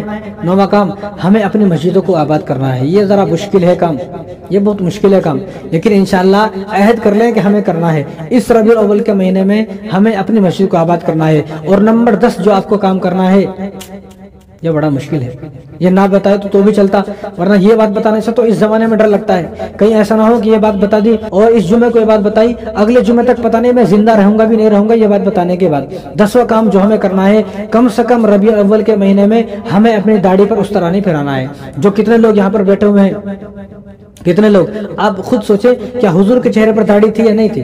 ابوبکر کے چہرے پر، حضرت عمر کے چہرے پر، حضرت عثمان، حضرت علی، تھی نہیں تھی؟ بولے تھی نہیں تھی؟ تو تمام صحابہ کے چہرے پر داڑھی تھی، اور جتنے بھی نبی اس دنیا میں آئے 1.25 لاکھ، تمام نبیوں کے چہرے پر داڑھی تھی۔ پھر آپ کے چہرے پر داڑھی کیوں نہیں ہے؟ جب آپ یہ کہتے ہو کہ میں بھی عاشق رسول ہوں، عشق رسول میں موت بھی قبول ہے، موت آپ صلی اللہ علیہ وسلم یہ نہیں چاہ رہے تم مر جاؤ، یہ نہیں چاہ رہے، بس یہ چاہ رہے ہیں کہ اپنے چہرے پر، آپ اپنے چہرے پر، اپنے مبارک چہرے پر داڑھی سجا لیجیے۔ ہمیں 10واں کام یہ کرنا ہے کہ ربیع الاول کے مہینے میں ہمیں اپنے چہرے پر اس طرح نہیں پھرانا ہے، اپنے داڑھی نہیں کٹانا ہے۔ اب میں کہتا ہوں کہ جس کو حقیقت میں محبت ہوگی تو وہ داڑھی نہیں کٹائے گا، جس کو حقیقت میں حضور سے محبت ہے۔ اس دنیا میں اگر کسی کو کسی سے محبت ہوتی ہے تو وہ چاہتا ہے کہ کسی طرح میں اس کو پسند آ جاؤں، کسی طرح میں اس کو پسند آ جاؤں، اور کسی طرح میں ایسا بن جاؤں کہ میں اس کو پسند آ جاؤں، اور کسی طرح میں خود کو اس کے جیسا بنا لوں۔ خود کو ہر آدمی اس کے جیسا بنانا چاہتا ہے۔ سب کو معلوم ہے ہمارے نبی کے چہرے پر داڑھی تھی، تو ہمارے چہرے پر داڑھی کیوں نہیں ہے بھائی؟ تو اس مہینے میں کم سے کم ربیع الاول کے مہینے میں داڑھی نہ کٹائے۔ ویسے تو داڑھی کٹانا نہیں ہے، بالکل نہیں کٹانا ہے، لیکن جو بے شرم ہو چکے ہیں، بے حیا ہو چکے ہیں، ناراض نہ ہو آپ ناراض نہ ہو، کیونکہ رسول اللہ صلی اللہ علیہ وسلم کا چہرہ جیسا تھا ویسا چہرہ اگر کسی مسلمان کا نہیں ہے تو ہمیں غصہ آتا ہے۔ ہمیں پتا ہے حضور کا چہرہ کیسا تھا، ہم نے کتابیں پڑھی ہیں۔ تو جو آدمی یہ کہتا ہے میں عاشق رسول ہوں اور اس کے چہرے پر داڑھی نہیں ہے، بتاؤ غصہ آئے گا نہیں آئے گا؟ غصہ آئے گا، ہر آدمی کو غصہ آئے گا۔ تو اگر آپ کو محبت ہوگی تو آپ سچ میں، اگر آپ کو محبت ہے تو آپ اپنے چہرے پر داڑھی سجاؤ گے، داڑھی رکھو گے، اگر سچ میں محبت ہے۔ اگر محبت نہیں ہے تو آپ اپنے چہرے پر داڑھی نہیں رکھو گے۔ اگر داڑھی نہیں ہے آپ کی، آپ دن رات کہتے رہے میں بھی عاشق رسول ہوں، عاشق رسول ہوں، دنیا مانے گی آپ عاشق رسول ہو، لیکن رسول اللہ صلی اللہ علیہ وسلم نہیں مانے گا تو تم میرا عاشق رسول ہے۔ تو تب تو آپ کے ان الفاظوں کا کوئی فائدہ ہے؟ آپ یہ بولتے ہو میں بھی عاشق رسول ہوں۔ اگر آپ ان 10 کاموں کو کرتے ہیں جو میں نے بتائے، اگر ان 10 کاموں کو آپ کرتے ہیں تو آپ کا فائدہ ہے یہ کہنے کا کہ میں بھی عاشق رسول ہوں، اور حضور صلی اللہ علیہ وسلم بھی قیامت کے دن گواہی دیں گے یہ میرا سچے عاشق رسول تھا، ورنہ حضور صلی اللہ علیہ وسلم کوئی گواہی نہیں دیں گے۔ تو ہمیں خود کو کیسا بنانا ہے؟ حضور کے جیسا بنانا ہے، اور ہمیں حضور صلی اللہ علیہ وسلم کی اتباع کرنا ہے۔ جس طرح صحابہ نے محبت کر کے دکھائی، صحابہ نے اب صلی اللہ علیہ وسلم کی اتباع کر کے دکھائی۔ اطاعت رسول، اتباع رسول یہ ضروری ہے۔ عشق رسول کی بنیاد تو اتباع رسول ہے۔ جس کے دل میں عشق رسول ہے اس کو چاہیے کہ رسول اللہ صلی اللہ علیہ وسلم کی اتباع کرے۔ کوئی آدمی اگر یہ کہتا رہے میں بھی عاشق رسول، میں بھی عاشق رسول، لیکن وہ اتباع کرتا نہیں ہے، کوئی دنیا کے لوگ مانیں گے لیکن رسول اللہ صلی اللہ علیہ وسلم تو یہ بات نہیں مانیں گے۔ اس بات پر عمل کر کے صحابہ نے دکھایا ہے۔ اس لیے میں کہتا ہوں کہ رسول اللہ صلی اللہ علیہ وسلم کی اگر سچی محبت ہے، تم سچے عاشق رسول ہو، تو سچے عشق کے لیے 2 چیزیں ہوتی ہیں۔ کتنی چیزیں؟ 2 چیزیں ہوتی ہیں۔ سچے عشق کے لیے کتنی چیزیں؟ 2 چیزیں ہوتی ہیں۔ اگر آپ سچے عاشق رسول ہو تو 2 چیزیں ہونی چاہیے، ایک ہے دلیل محبت، ایک ہے دعوی محبت۔ یعنی ایک ہے دعویٰ کرنا مجھے آپ سے محبت ہے، ایک ہے دلیل دینا۔ دعویٰ تو کوئی بھی کر سکتا ہے، دعویٰ تو بہت سارے لوگ کرتے ہیں، کتنے سارے لوگ ہیں اس دنیا میں دعویٰ کرتے ہیں مجھے آپ سے محبت ہے، پیار ہے، میں جان دے دوں گا، مر جاؤں گا، آپ کے بنا کھانا نہیں کھاؤں گا، آپ کے بنا جو ہے وہ پانی نہیں پیوں گا، اور میں آپ کے بنا غسل نہیں کروں گا، نہاؤں گا نہیں، یہ نہیں کروں گا، وہ کروں گا، بھوکا مر جاؤں گا، نس کاٹ لوں گا، پھانسی کے تختے پر چڑھ جاؤں گا، پھانسی لگا لوں گا، خودکشی کر لوں گا، مر جاؤں گا۔ یہ دعویٰ کرنے والے بہت سارے لوگ ہیں اس دنیا کے اندر۔ دعویٰ کوئی بھی کر سکتا ہے، دعویٰ تو ہر آدمی کر سکتا ہے۔ ایسے کتنے سارے لوگ ہیں آپ میں سے یہاں بیٹھے ہوئے جو ہم سے بھی دعویٰ کرتے ہیں کہ ہمیں بھی آپ سے محبت ہے، لیکن ہمیں پتہ ہے ان کو ہم سے کوئی محبت نہیں ہے، ہمیں پتہ ہے۔ اس طرح دعویٰ کرنے والے بہت سارے لوگ ہیں۔ اب دعویٰ کرنے والا شرابی بھی یہ دعویٰ کرتا ہے کہ میں بھی عاشق رسول ہوں، سود خور بھی یہ دعویٰ کرتا ہے، اور چور بھی یہ دعویٰ کرتا ہے، جواری سٹاری بھی یہ دعویٰ کرتا ہے، حرام کمانے والا، حرام کھانے والا، حرام خور بھی یہ دعویٰ کر رہا ہے میں بھی عاشق رسول ہوں، سود کھانے والا، تکبر کرنے والا اور دھوکہ دینے والا، ظلم کرنے والا، بیوی کو مارنے والا، بچوں کو مارنے والا، فاسق فاجر بھی یہ دعویٰ کرتا ہے کہ میں بھی عاشق رسول ہوں، لیکن حقیقت میں وہ عاشق رسول نہیں ہے، کیونکہ اس کا یہ دعویٰ ہے، صرف یہ دعویٰ ہے۔ اور اس سے بھی آگے چلیں آپ، بے نمازی ایک وقت کی نماز پڑھتا نہیں ہے، جس کو مہینے ہو گئے فجر کی نماز پڑھے، مہینے ہو گئے مہینے فجر کی نماز پڑھے، وہ بھی یہ دعویٰ کرتا ہے کہ وہ بھی عاشق رسول ہوں۔ مجھے تو ہنسی آتی ہے جب ایک آدمی جس کے چہرے پر داڑھی نہیں ہے، بے نمازی ہے، اور ہمیں پتہ ہی بے نمازی ہے، کیونکہ ہم تو جانتے ہیں بھائی جو یہاں نماز پڑھنا رہے سب کو جانتے ہیں ہم کون ہے ایسا، تو ہم تو جانتے ہیں یہ بے نمازی ہے، لیکن جب وہ نعرے لگاتا ہے یا رسول اللہ میں بھی عاشق رسول ہوں، عشق رسول موت بھی قبول ہے، یہ کر دوں گا وہ کر دوں گا، ہمیں ہنسی آتی ہے بھئی یہ کیسا آدمی بے نمازی، فجر کی نماز پڑھے مہینے ہو گئے، خالی جمعہ پڑھتا ہے۔ آپ میں سے بھی ایسے بہت سارے لوگ ہیں، ناراض نہ ہو کیونکہ یہ حقیقت ہے، اور حقیقت بات سے کوئی آدمی ناراض ہو جائے ہمیں اس کی ناراضی سے کوئی لینا دینا نہیں ہے، کیونکہ ہمیں رزق دینے والا ہمارا اللہ ہے، ہمیں تم رزق نہیں دے رہے، نہ ہمیں کوئی انسان رزق دے رہا ہے، ہمیں رزق دینے والا ہمارا اللہ ہے۔ سچ بولتے ہوئے، حق بولتے ہوئے چاہے ہماری گردنیں کٹ جائیں پھر بھی ہم خاموش نہیں رہیں گے، ہم سچ بولیں گے، حق بولیں گے۔ تو آپ میں سے بہت سارے لوگ ہیں ایسے جو بے نمازی ہیں، داڑھی کٹے ہیں، اور جن کا پاجامہ ٹخنے سے نیچے رہتا ہے، یہ آدمی بھی یہ دعویٰ کرتا ہے، چیختا چلاتے میں بھی عاشق رسول، ہمیں تو ہنسی آتی یہ کیسا عاشق رسول ہے، ہم نے کبھی اس کو فجر کی نماز میں دیکھا نہیں، اگر کبھی آتا ہے تو بھولے بھٹکے سے کبھی رمضان میں آ جاتا ہے، محرم پہ آ جاتا ہے، ذی الحجہ میں آ جاتا ہے، شب قدر میں، شب برات پر آ جاتا ہے، بس اس سے زیادہ آتا نہیں ہے، اور پھر یہ دعویٰ کرتا ہے میں بھی عاشق رسول، تو ہمیں تو ہنسی آتی ہے۔ تو دعویٰ کوئی بھی کر سکتا ہے، جیسے میں نے ابھی آپ کو بتایا، پہلی چیز ہے دعویٰ کرنا، دعویٰ کوئی بھی کر سکتا ہے۔ دوسری چیز حضور سے محبت کے لیے دلیل ہے، دلیل۔ دوسری چیز کیا ہے؟ دلیل ہے۔ اب ہمیں دلیل چاہیے، حضور صلی اللہ علیہ وسلم کو بھی دلیل چاہیے۔ اس دنیا میں کتنے بھی لوگ ہیں وہ تمام لوگ دلیل مانگتے ہیں۔ تم اگر کسی سے کہتا ہو میں تم سے محبت کرتا ہوں تو وہ سامنے والا دلیل مانگتا ہے، دلیل کیا ہے؟ اس لیے تو لوگ ایک دوسرے کو آزماتے ہیں، اگر آزمائش میں کوئی پاس ہو گیا تو وہ قبول کر لیتا ہے کہ آدمی حقیقت میں مجھ سے محبت کرتا ہے۔ اب اگر کوئی آزمائش میں فیل ہو جاتا ہے، پاس نہیں ہوتا، تو سارے زمانوں کو کہتا ہے وہ بڑا بیکار آدمی ہے، بڑا خراب آدمی ہے، میرا کسی موقع پر کام نہیں آیا۔ تو ہمیں دلیل دینا ہے۔ دلیل کس طرح دینا ہے؟ اگر سچی محبت ہے، دلیل یہ ہے، اگر سچی محبت ہے تو خود کو نبی کے جیسا بنا کر دکھاؤ۔ خود کو کیسا بنانا؟ خود کو نبی کا جیسا بنا کر دکھاؤ، یہ ہے دلیل۔ دلیل دو حضور صلی اللہ علیہ وسلم کو، رسول اللہ میں آپ کے جیسا ہوں، میں آپ کا جیسا ہوں، میری عادتیں آپ کی جیسی ہیں، میری اخلاق آپ کے جیسے ہیں، میرے معاملات آپ کے جیسے ہیں، میرے جو ہے ہر طرح کے جو جتنے بھی معاملات ہیں وہ تمام معاملے اور بلکہ پوری زندگی جو میری ہے وہ آپ کے جیسی ہے، لہذا میری پوری زندگی جب آپ کے جیسی ہے تو میں نے دلیل دے دی۔ دلیل میرے پاس ہے، میرے چہرے پر داڑھی ہے، میں نمازی ہوں، میں سچ بولتا ہوں، جھوٹ نہیں بولتا، میں سود کا کاروبار نہیں کرتا اور مٹی کا کاروبار نہیں کرتا، اور میں حرام نہیں کھاتا، حلال کماتا ہوں، شراب نہیں پیتا، جوا نہیں کھیلتا، سٹا نہیں کھیلتا، نشہ نہیں کرتا، اور میں جو ہے چرس گانجا والوں سے میری کوئی دوستی نہیں ہے، میں ہمیشہ ہر برائی سے دور رہتا ہوں۔ یہ ہے محبت، یہ ہے دلیل، محبت کی دلیل ہے یہ۔ بتاؤ کتنے لوگ ایسے جو محبت کی یہ دلیل پیش کرتے ہوں، لیکن آج کل تو دیکھا جا رہا ہے کہ سیرت تک نہیں پتا، حضور کی سیرت تک بھی نہیں پتا، وہ بھی کہتا ہے میں بھی عاشق رسول ہوں۔ حضور کا پورا نام، مکمل نام حضور کا کیا ہے یہ تک نہیں پتا، حضور کا محمد نام کس نے رکھا، حضور کا احمد نام کس نے رکھا، اور حضور کا آسمانوں پر کیا نام ہوگا، مقام محمود پر حضور کا کیا نام ہوگا یہ تک نہیں پتا، کچھ پتا نہیں ہے۔ قرآن دیکھ کر پڑھنا نہیں آتا، چند صورتیں یاد نہیں ہے، آیت الکرسی یاد نہیں ہے، دعائے قنوت یاد نہیں ہے، اور جو چند صورتیں یاد ہے وہ بھی الٹی سیدھی یاد ہے، نماز اچھی طریقے سے یاد نہیں ہے، اور جو کلمہ جس کلمے کو پڑھ کر ہم مسلمان بنے ہیں وہ کلمہ درست یاد نہیں ہے۔ کتنے لوگ ہیں جن کو دیکھا جاتا ہے بھی کلمہ سناؤ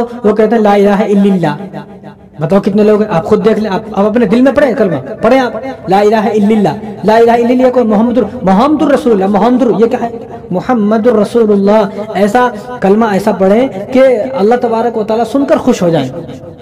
رسول اللہ صلی اللہ علیہ وسلم کو بھی جب یہ لگے کہ فلاں صاحب نے میرا نام لیا ہے تو وہ بھی خوش ہو جائے۔ اب یہ کیا ہے، لا الہ الا اللہ محمد الرسول اللہ، یہ محمد الرسول اللہ کیا ہے، در تو میں بول رہا ہوں ایسا عجیب لفظ بولتے ہیں کہ مجھے تو ہنسی آتی ہے۔ جس آدمی کا کلمہ درست نہیں ہے، جس کو کلمہ زبان پر اچھی طریقے سے ادا نہیں ہوتا، وہ بھی یہ کہتا ہے کہ میں بھی عاشق رسول ہوں۔ بڑے افسوس کی بات ہے، بڑے افسوس کی بات ہے۔ جس آدمی کو حضور کا چچا کا نہیں پتا، حضور کی بیوی کا نہیں پتا، حضور کی کتنی بیویاں ہیں ان کا نام تک نہیں پتا، اور حضور کی کتنی پھوپھیاں ہیں نہیں پتا، حضور کی اولاد کا نہیں پتا، حضور کے خاندان کا نہیں پتا، حضور کے رشتہ داروں کا نہیں پتا، حضور کی کسی سیرت سے کوئی واقف ہی نہیں ہے، وہ بھی یہ کہتا ہے کہ میں بھی عاشق رسول ہوں۔ نماز نہیں پتا، نماز کے واجبات نہیں پتا، نماز کے فرائض نہیں پتا، غسل کے فرائض نہیں پتا، بے نمازی ہے اور جو ہے وضو کے فرائض ہیں، نواقض وضو ہیں اور غسل کے فرائض ہیں، یعنی کتنی ساری چیزیں ہیں جو یاد کرنے کی. ایک حدیث تک بھی ہمارے نوجوانوں کو یاد نہیں ہے. قرآن دیکھ کر پڑھنا نہیں آتا، دیکھ کر قرآن ناظرہ دیکھ کر پڑھنا نہیں آتا ہے. وہ بھی یہ کہتا ہے میں بھی عاشق رسول ہوں. بھائی پہلے قرآن تو پڑھ لے، پہلے قرآن تو پڑھ لے، اور جو نمازیں ہیں پہلے یہ تو پڑھ لے. اور امام اعظم ابو حنیفہ رحمۃ اللہ علیہ نے تو یہاں تک فرمایا کہ ہر مسلمان کو پوری زندگی میں ایک مرتبہ قرآن کو دیکھ کر پڑھنا واجب ہے. قرآن کو ایک مرتبہ دیکھ کر پڑھنا ہر مسلمان پر واجب ہے. واجب بتاؤ آپ نے واجب کتنے مرتبہ ادا کیا ہے؟ قرآن دیکھ کر پڑھنا نہیں آتا. ساری فلموں کو نام یاد ہے، ساری فلمیں دیکھی ہوئی ہیں، پوری زندگی گزر گئے، 60 سال گزر گئے، 60 سال کی زندگی گزر گئے، 70 سال کی زندگی گزر گئی، 50 سال کی زندگی گزر گئی فلمیں دیکھتے دیکھتے، لیکن کبھی زندگی میں قرآن پڑھنا نصیب نہیں ہوا. کتنی محرومی کی بات ہے اور کتنی بڑی بدنصیبی کی بات ہے کہ مسلمان ہے اور کلمہ گو ہے، لیکن قرآن اس کو دیکھ کر پڑھنا نہیں آتا. بڑے افسوس کی بات ہے، بڑا افسوس کی بات ہے، بڑا رونے کا مقام ہے. تو اس لیے جس آدمی کو قرآن پڑھنا نہیں آتا وہ یہ دعویٰ نہ کرے میں بھی عاشق رسول ہوں. اور کتنی ساری چیزیں ہیں ایسی، پانی پینے کی سنت ہے، کھانا کھانے کی سنت ہے، سونے کی سنت ہے، مسجد میں آنے کی سنت ہے، مسجد میں آنے کی جو دعائیں ہیں، بیت الخلاء میں جانے کی دعائیں، کھانے کی دعائیں، سونے کی دعائیں، پینے کی دعائیں، اور اتنی ساری جو دعائیں ہیں، موٹی موٹی جو دعائیں ہیں، اور یہ تمام چیزیں جس کو یاد نہیں ہے وہ بھی یہ کہتا ہے میں بھی عاشق رسول ہوں. جس کو یہ پتہ نہیں استنجا کیسا کرنا ہے، کھڑے ہو کر پیشاب کر رہا ہے، بتاؤ کھڑے ہو کر، یہ بھی کہتا ہے کہ میں بھی عاشق رسول ہوں. بڑا افسوس کا مقام ہے. ایسا آدمی جب یہ کہتا ہے کہ میں بھی عاشق رسول ہوں تو مجھے بڑی ہنسی آتی ہے. اگر سچی محبت ہے تو ان تمام باتوں پر عمل کر کے دکھاؤ. ہر وہ کام کرو جو نبی نے بتایا، ہر وہ کام جو جس کام کو کرنے سے میرے نبی خوش ہوں گے، میرے نبی نے جن کاموں کا حکم فرمایا مجھے وہ کام کرنا ہے. اگر آپ ان کا تمام کاموں کو کرتے ہو تو آپ کو سچا عاشق رسول کہا جائے گا، ورنہ آپ کو کوئی عاشق رسول نہیں کہا جائے گا. اور جن کاموں سے حضور نے روکا ہے، حضور نے جن کاموں کو برا کہا، جو کام برے ہیں، جو برائی کا کام ہے، ان تمام برائیوں سے بچنا ہے. داڑھی کاٹنا کتنا برا عمل ہے، کیا بچ رہے؟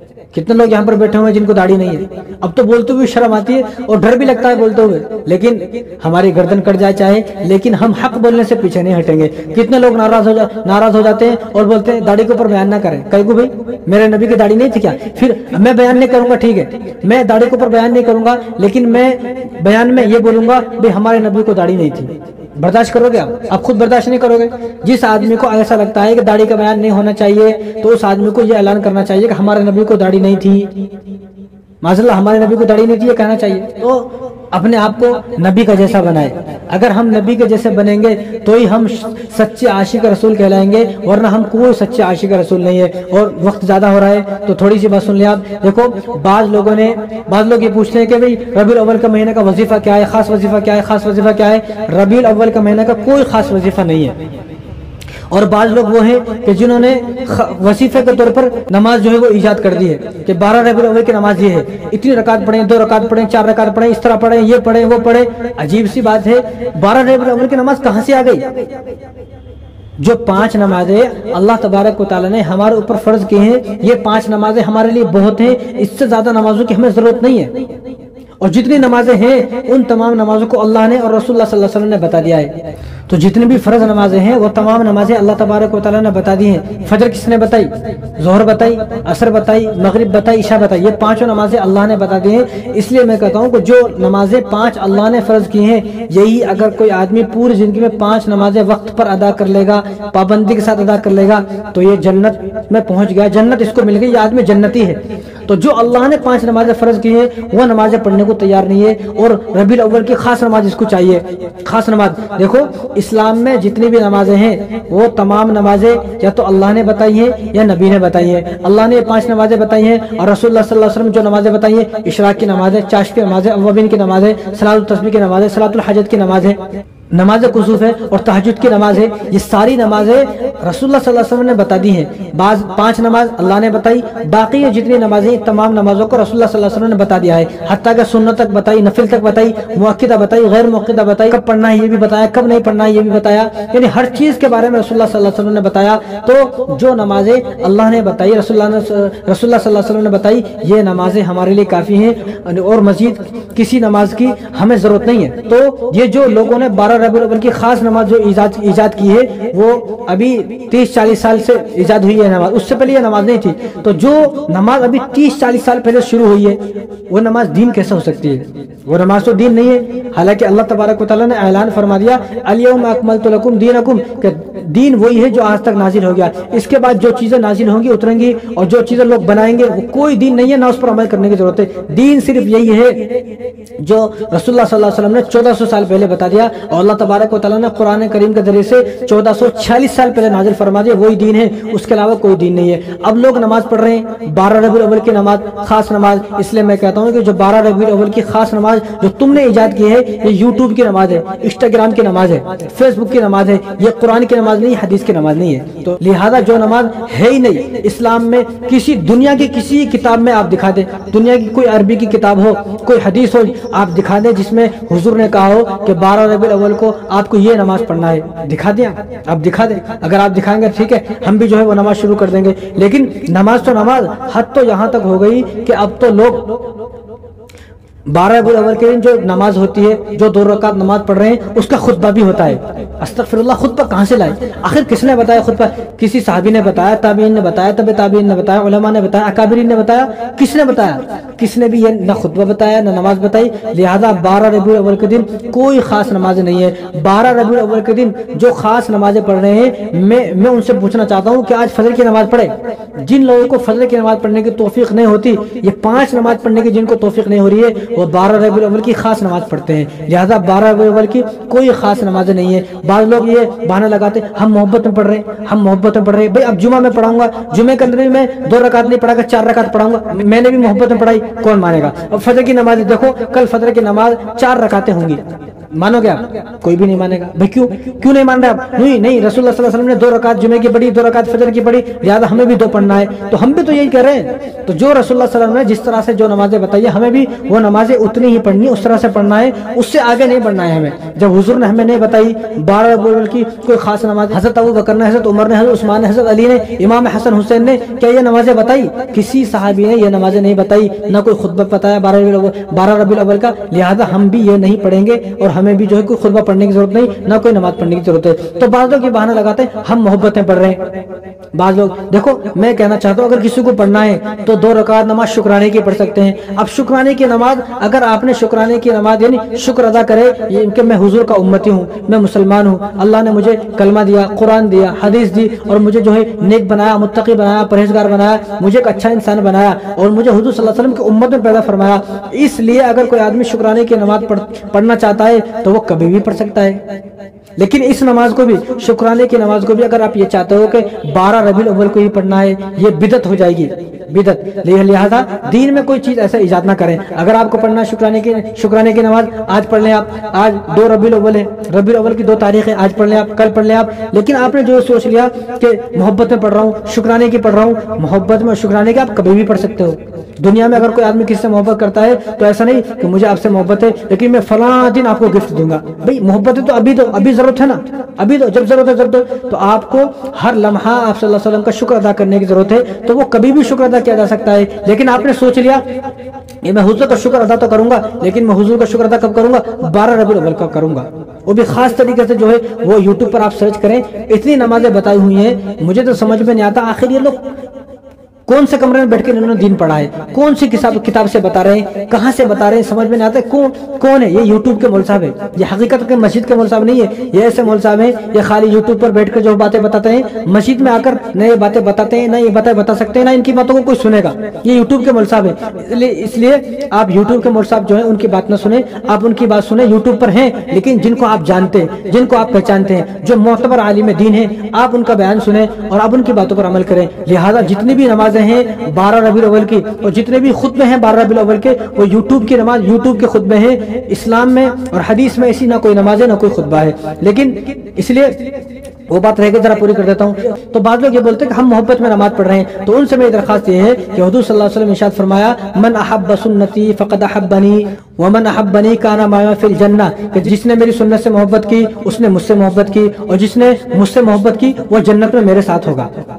آپ صلی اللہ علیہ وسلم کیا فرما رہے ہیں کہ میری سنت سے محبت کرنا، مجھ سے محبت کرنا ہے۔ ایک آدمی کو حضور سے محبت ہے تو وہ حضور کی سنتوں سے محبت کرے، یعنی جتنی بھی حضور کی سنت ہے ان تمام سنتوں سے محبت کرے۔ کھانے کی سنت، پینے کی سنت، سونے کی سنت، کتنے لوگ ہیں ایسے جو سنت کے مطابق سوتے ہیں، اور کتنے لوگ ایسے ہیں جو سنت کے مطابق کھانا کھاتے ہیں؟ بتاؤ آپ کتنے لوگ ہیں ایسے سنت کے مطابق استنجا کرتے ہیں، سنت کے مطابق بیت الخلاء میں جاتے ہیں، سنت کے مطابق کتنے لوگ ایسے جو مسجد میں آئے ہیں؟ بتاؤ کتنے لوگ ایسے جو مسجد میں، جن کو یہ یاد تھا کہ مجھے مسجد میں داخل ہونا ہے تو دائیں پیر سے مجھے مسجد میں داخل ہونا ہے، اور مجھے دعا پڑھتے ہوئے اللہم افتح لی ابواب رحمتک جو ہے مسجد میں داخل ہوتے ہوئے دعا پڑھنا، بتاؤ کتنے لوگ ہیں ایسے؟ پتہ بھی نہیں، آپ کو تو اب پتہ چلا ہے جب میں نے بتایا ہے۔ تو اگر سنت سے، اگر حضور سے محبت ہے تو سنتوں پر عمل کریں، اپنی پوری زندگی سنتوں کے مطابق گزاریں، پوری زندگی کا ہر عمل سنت کے مطابق کریں، تو آپ رسول اللہ صلی اللہ علیہ وسلم سے سچے محبت کرنے والے مانے جاؤ گے، ورنہ آپ کوئی جو ہے محبت کرنے والے نہیں مانے جاؤ گے۔ تو اس لیے 12 ربیع الاول کی نہ کوئی خاص نماز ہے اور نہ کوئی خاص وظیفہ ہے۔ اگر آپ کو ربیع الاول کے مہینے میں یا 12 ربیع الاول کا کوئی وظیفہ چاہیے تو میں آپ کو بتاتا ہوں وہ وظیفہ کیا ہے۔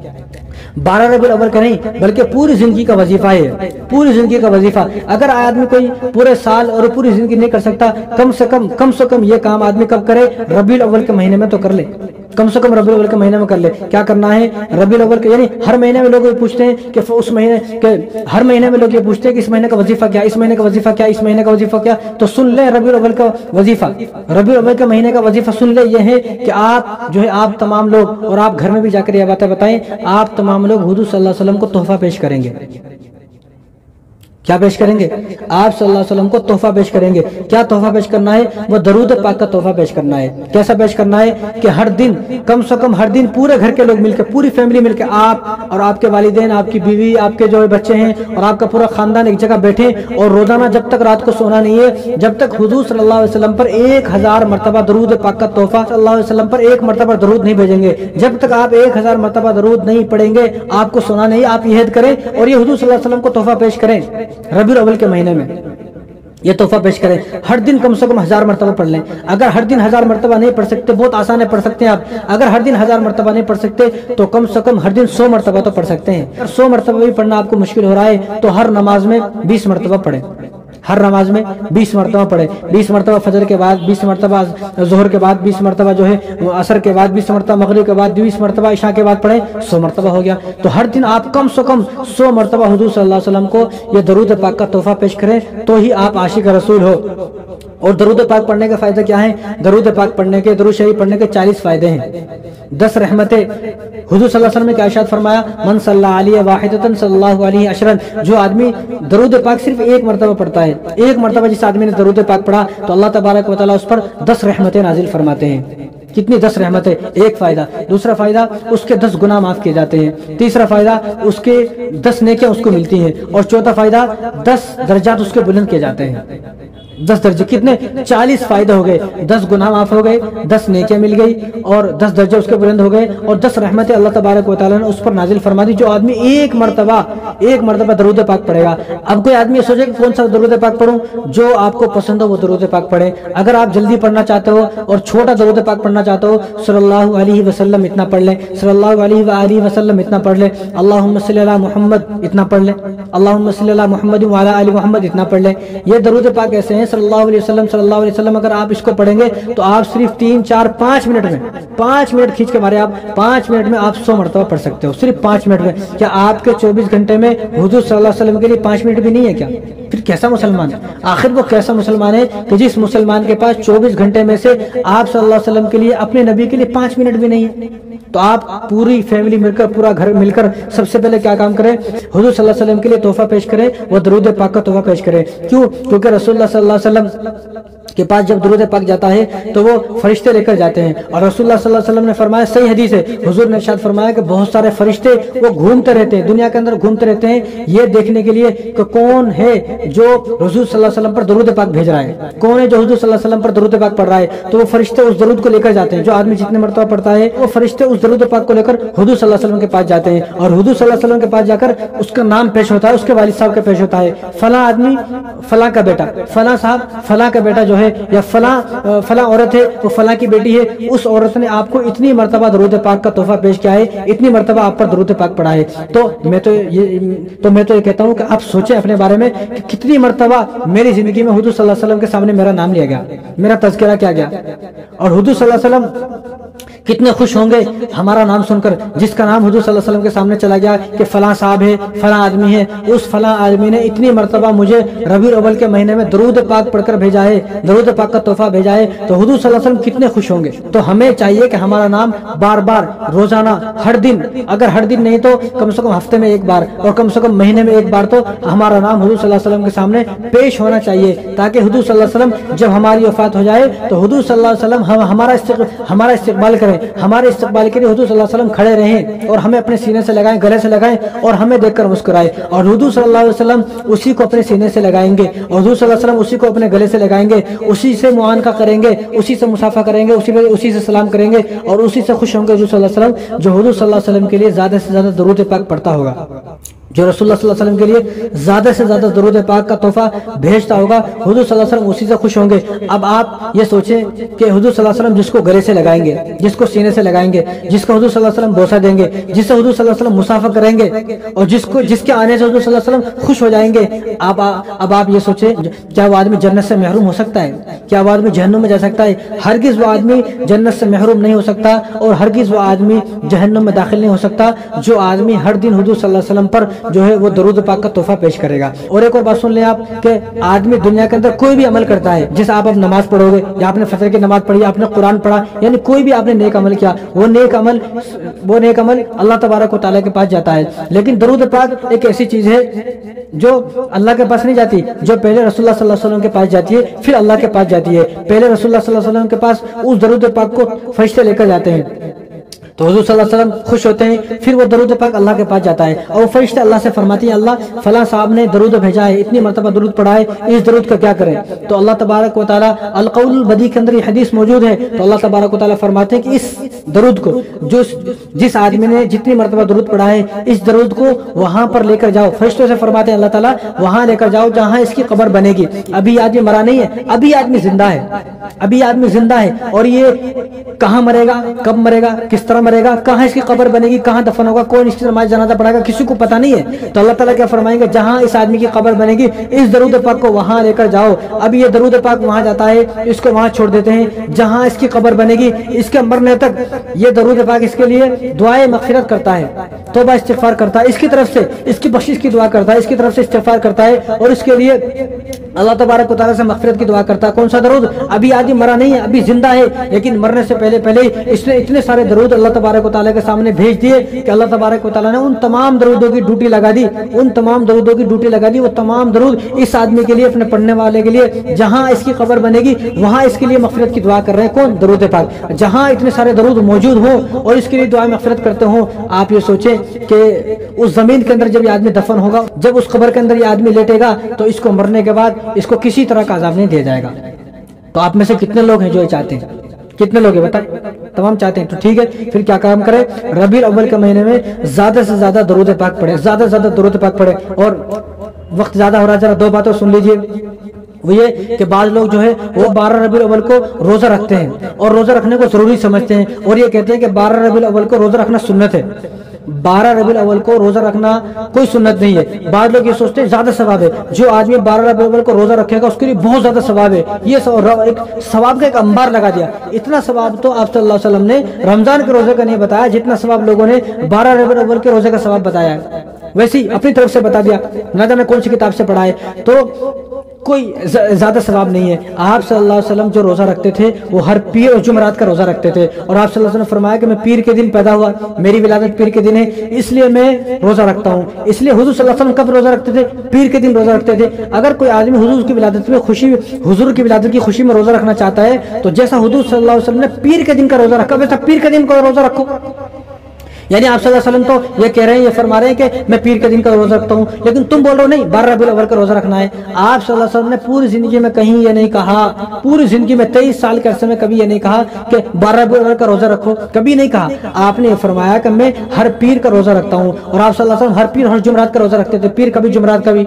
تو حضور صلی اللہ علیہ وسلم جب پیر اور جمعرات کا روزہ رکھتے تھے تو آپ بھی پیر اور جمعرات کا روزہ رکھ سکتے ہیں، لیکن یہ سوچنا کہ 12 کو رکھنا ہے، 12 کو رکھنا ہے، 12 کا زیادہ ثواب ہے، 12 کا سنت ہے، کوئی سنت نہیں ہے۔ اور جتنے روزے سنت ہیں وہ آپ صلی اللہ علیہ وسلم نے بتا دیے ہیں، جو روزے سنت ہیں وہ آپ صلی اللہ علیہ وسلم نے سارے کے سارے روزے بتا دیے ہیں، جیسے کہ ایام 20 کے روزہ رکھنا سنت ہے، یعنی جو اسلامک مہینہ ہے، اسلامک مہینے کی جو تاریخ آئیں گی 13 تاریخ 14 تاریخ 15 تاریخ 13 14 15 اسلامک مہینے کی 13 14 15 تاریخ کو روزہ رکھنا سنت ہے، یہ آپ صلی اللہ علیہ وسلم نے بتایا۔ ان کو ایام بیس کا روزہ کہا جاتا ہے۔ محرم کے 2 روزہ رکھنا سنت ہے، ذوالحجہ کا 9 ذوالحجہ کا 1 روزہ رکھنا سنت ہے، اور شب برات پر روزہ رکھنا حضور صلی اللہ علیہ وسلم کا طریقہ ہے، اور ہر پیر اور جمعرات کو روزہ رکھتے تھے آپ صلی اللہ علیہ وسلم، یہ سنت ہے۔ یعنی یہ جو روزے میں نے بتائے یہی روزے سنت ہیں، یہی روزے رسول اللہ صلی اللہ علیہ وسلم سے ثابت ہے، اور یہی روزے حضور صلی اللہ علیہ وسلم نے بتائے ہیں۔ آپ صلی اللہ علیہ وسلم نے کبھی اپنی پوری زندگی میں یہ نہیں کہا کہ بھئی 12 ربیع الاول کو روزے رکھو، یہ کبھی نہیں کہا۔ اب جو آدمی روزہ رکھتے ہیں وہ نفل سمجھ کے تو رکھ سکتے ہیں، لیکن سنت نہ سمجھیں، ضروری نہ سمجھے، یا نہ سمجھے کہ اس کا ثواب زیادہ ہے، کوئی ثواب زیادہ نہیں ہے۔ ثواب اگر آپ کو زیادہ چاہیے تو آپ ایام بیس کے روزے رکھیں۔ ایک بات اور ہے، ایک بات اور سمجھ لیں، وقت زیادہ ہو رہا ہے، ایک بات اور سمجھ لیجیے، آپ صلی اللہ علیہ وسلم نے ایام بیس کے روزے 3 روزے ہر مہینے 3 روزے رکھنا سنت بتایا، چاند کی 13 تاریخ، چاند کی 14 تاریخ، چاند کی 15 تاریخ۔ اگر یہ 12 ربیع الاول کا روزہ ہوتا تو آپ صلی اللہ علیہ وسلم 12 سے شروع کرتے، بھائی 12 13 14 12 سے رکھے، لیکن آپ صلی اللہ علیہ وسلم نے 12 کو ختم کیا اور 13 سے فرمایا کہ 13 14 چاند کی 13 تاریخ، چاند کی 14 تاریخ، چاند کی 15 تاریخ، ان 3 تاریخوں میں روزہ رکھنا سنت ہے۔ 12 ربیع الاول کو یا کوئی اور سی 12 تاریخ آتی ہے اس کو کوئی سنت نہیں ہے، نفل سمجھ کر آپ رکھ سکتے ہیں، لیکن ضروری نہ سمجھے، ضروری سمجھ کر اور سنت سمجھ کر اور ثواب زیادہ ہے یہ سوچ کر اگر کوئی آدمی 12 تاریخ کو روزہ رکھتا ہے تو وہ آدمی بدعت شروع کر رہا ہے، دین کے اندر کی نئی چیز شروع کر رہا ہے۔ حالانکہ جو چیز حضور صلی اللہ علیہ وسلم نے ارشاد نہیں فرمائی وہ اس کو نہیں ماننا چاہیے، وہ اسلام میں نہیں ہے، وہ دین میں نہیں ہے۔ اگر کوئی آدمی اپنی طرف سے ان باتوں کو ایجاد کرنا چاہتا ہے وہ اس کی اپنی باتیں ہیں، حضور صلی اللہ علیہ وسلم کی باتیں نہیں ہے۔ اس لیے میں کہتا ہوں کہ جو دین آپ صلی اللہ علیہ وسلم چھوڑ کر گئے ہیں، جو دین رسول اللہ صلی اللہ علیہ وسلم چھوڑ کر گئے ہیں 1446 سال پہلے، اگر اسی دین پر عمل ہو جائے بس، نئی کوئی چیز کرنے کی ضرورت نہیں ہے۔ یہ جو 12 ربیع الاول کا جن لوگوں کو روزہ رکھنے کا شوق ہے یہ وہ لوگ ہیں جو رمضان کا ایک بھی روزہ نہیں رکھتے ہیں، جو ایام بیس کا روزہ نہیں رکھتے، محرم کا روزہ نہیں رکھتے، جو شب برات کا روزہ نہیں رکھتے، جو ذوالحجہ کا روزہ نہیں رکھتے، وہ ہیں یہ لوگ جو یہ بولتے ہیں کہ 12 ربیع الاول کا روزہ رکھنا ہے۔ ورنہ جو آدمی جس آدمی نے رمضان مبارک کے 30 روزے رکھے اس کو اطمینان ہے، اپنے اوپر بھروسہ ہے، وہ نہ رکھے تو بھی کوئی بات نہیں ہے۔ لیکن جن لوگوں نے 30 روزے نہیں رکھے وہ حیران ہے، پریشان ہے، ڈرا ہوا ہے، خوف زدہ ہے، رنج میں مبتلا ہے، غمگین ہے، وہ کیا کرے؟ وہ ڈر کے مارے جو وہ روزہ رکھتا ہے۔ حالانکہ آپ کو کوئی روزہ رکھنے کی ضرورت نہیں ہے، آپ روزہ نہیں رکھیں گے تو بھی آپ کو کوئی گناہ ملنے والا نہیں ہے۔ اس لیے جو دین حضور صلی اللہ علیہ وسلم چھوڑ کر گئے ہیں اسی دین پر اگر عمل ہو جائے، اسی دین پر اگر آپ نے عمل کر لیا، اسی دین کو اگر اپنی زندگی میں اتار لیا، بس آپ جنتی ہو، آپ کو جنت مل جائے گی، آپ جہنم سے بچ جاؤ گے، آپ کو کوئی نئی چیز کرنے کی ضرورت نہیں ہے۔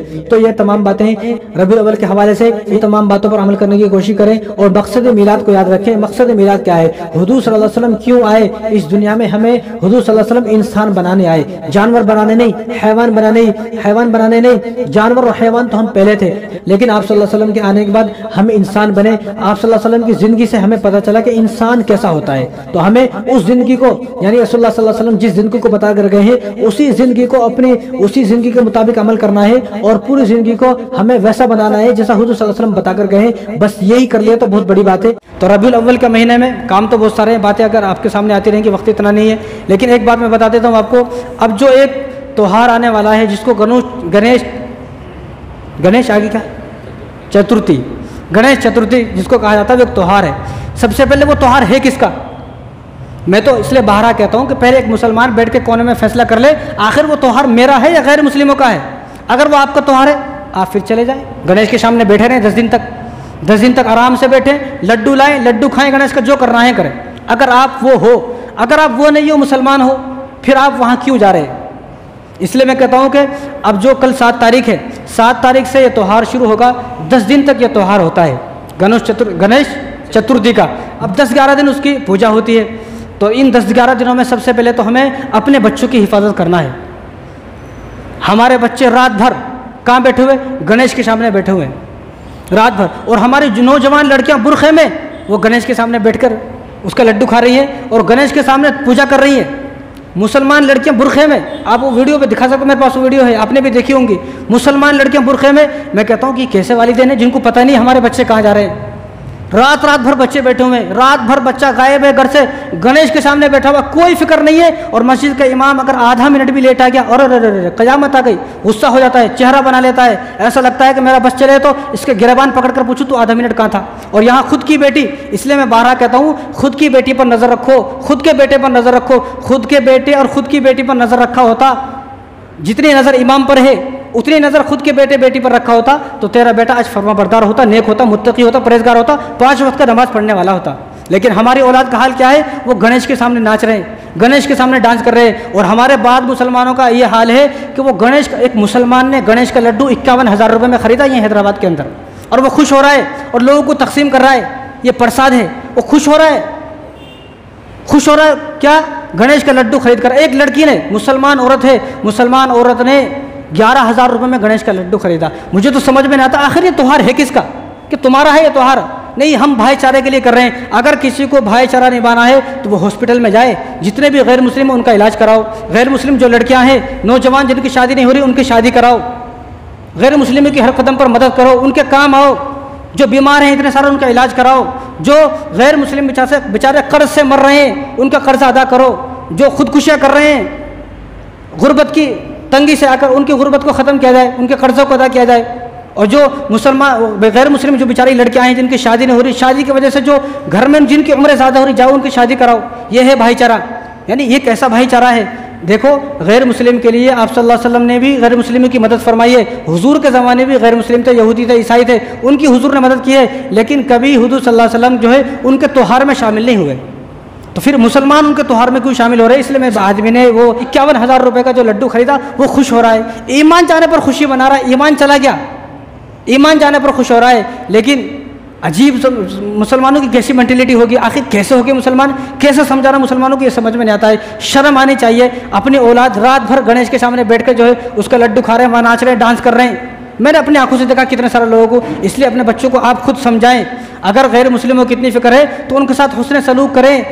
لوگوں کی سوچ یہ ہے کہ ہم ان کے ساتھ جو ہے حسن یہ بھائی چارے کے لیے کر رہے ہیں۔ اب لوگ کیا ہے، پورے سال دھوکہ دیا غیر مسلم کو، پورے سال جھوٹ بولا، پورے سال جو 2 نمبر کے کام کیا۔ اب وہ جو اتنی حرام خوری جو کی ہے غیر مسلم کے ساتھ، اب سوچ یہ ہے کہ ایک دن میں ان کے ساتھ شامل ہو جاؤں گا، وہ سارے جتنے بھی میرے جھوٹ ہیں، دھوکے ہیں، فریب ہے، جتنے بھی میری جو عیاشی ہیں، جتنے بھی میری جو ہے وہ جتنے بھی میں نے غلط کام ان کے ساتھ کیے وہ سارے ختم ہو جائیں گے۔ ایسا ختم ہونے والے نہیں ہے۔ اگر کسی آدمی کو غیر مسلموں کے کام آنا ہے پورے سال، دیکھو حضور صلی اللہ علیہ وسلم کے زمانے میں یہودی عیسائی کیوں مسلمان ہوئے؟ جو 1.25 لاکھ صحابہ تھے وہ پہلے کوئی یہودی تھے کوئی عیسائی تھے، حضور صلی اللہ علیہ وسلم ان کے تہواروں میں شامل نہیں ہوتے تھے، باقی ان کی مدد کرتے تھے، تو وہ خود سوچتے تھے بھئی یہ آدمی کتنا اچھا ہے، ہماری مدد کرتا ہے، ہمارے کام آتا ہے، لیکن ہمارے تہواروں میں شامل نہیں ہوتا ہے، کوئی تو وجہ ہے۔ پھر وہ پڑھتے تھے، دین کو پڑھتے تھے، حضور صلی اللہ علیہ وسلم سے ملتے تھے، صحابہ سے ملتے تھے، تو ان کے دل کے اندر دین اترتا تھا۔ آج کیا ہے؟ آج مسلمان غیر مسلموں کے سارے تہوار میں شامل ہے، اس کو پتہ ہی نہیں مجھے کس تہوار میں شامل ہونا ہے نہیں ہونا ہے۔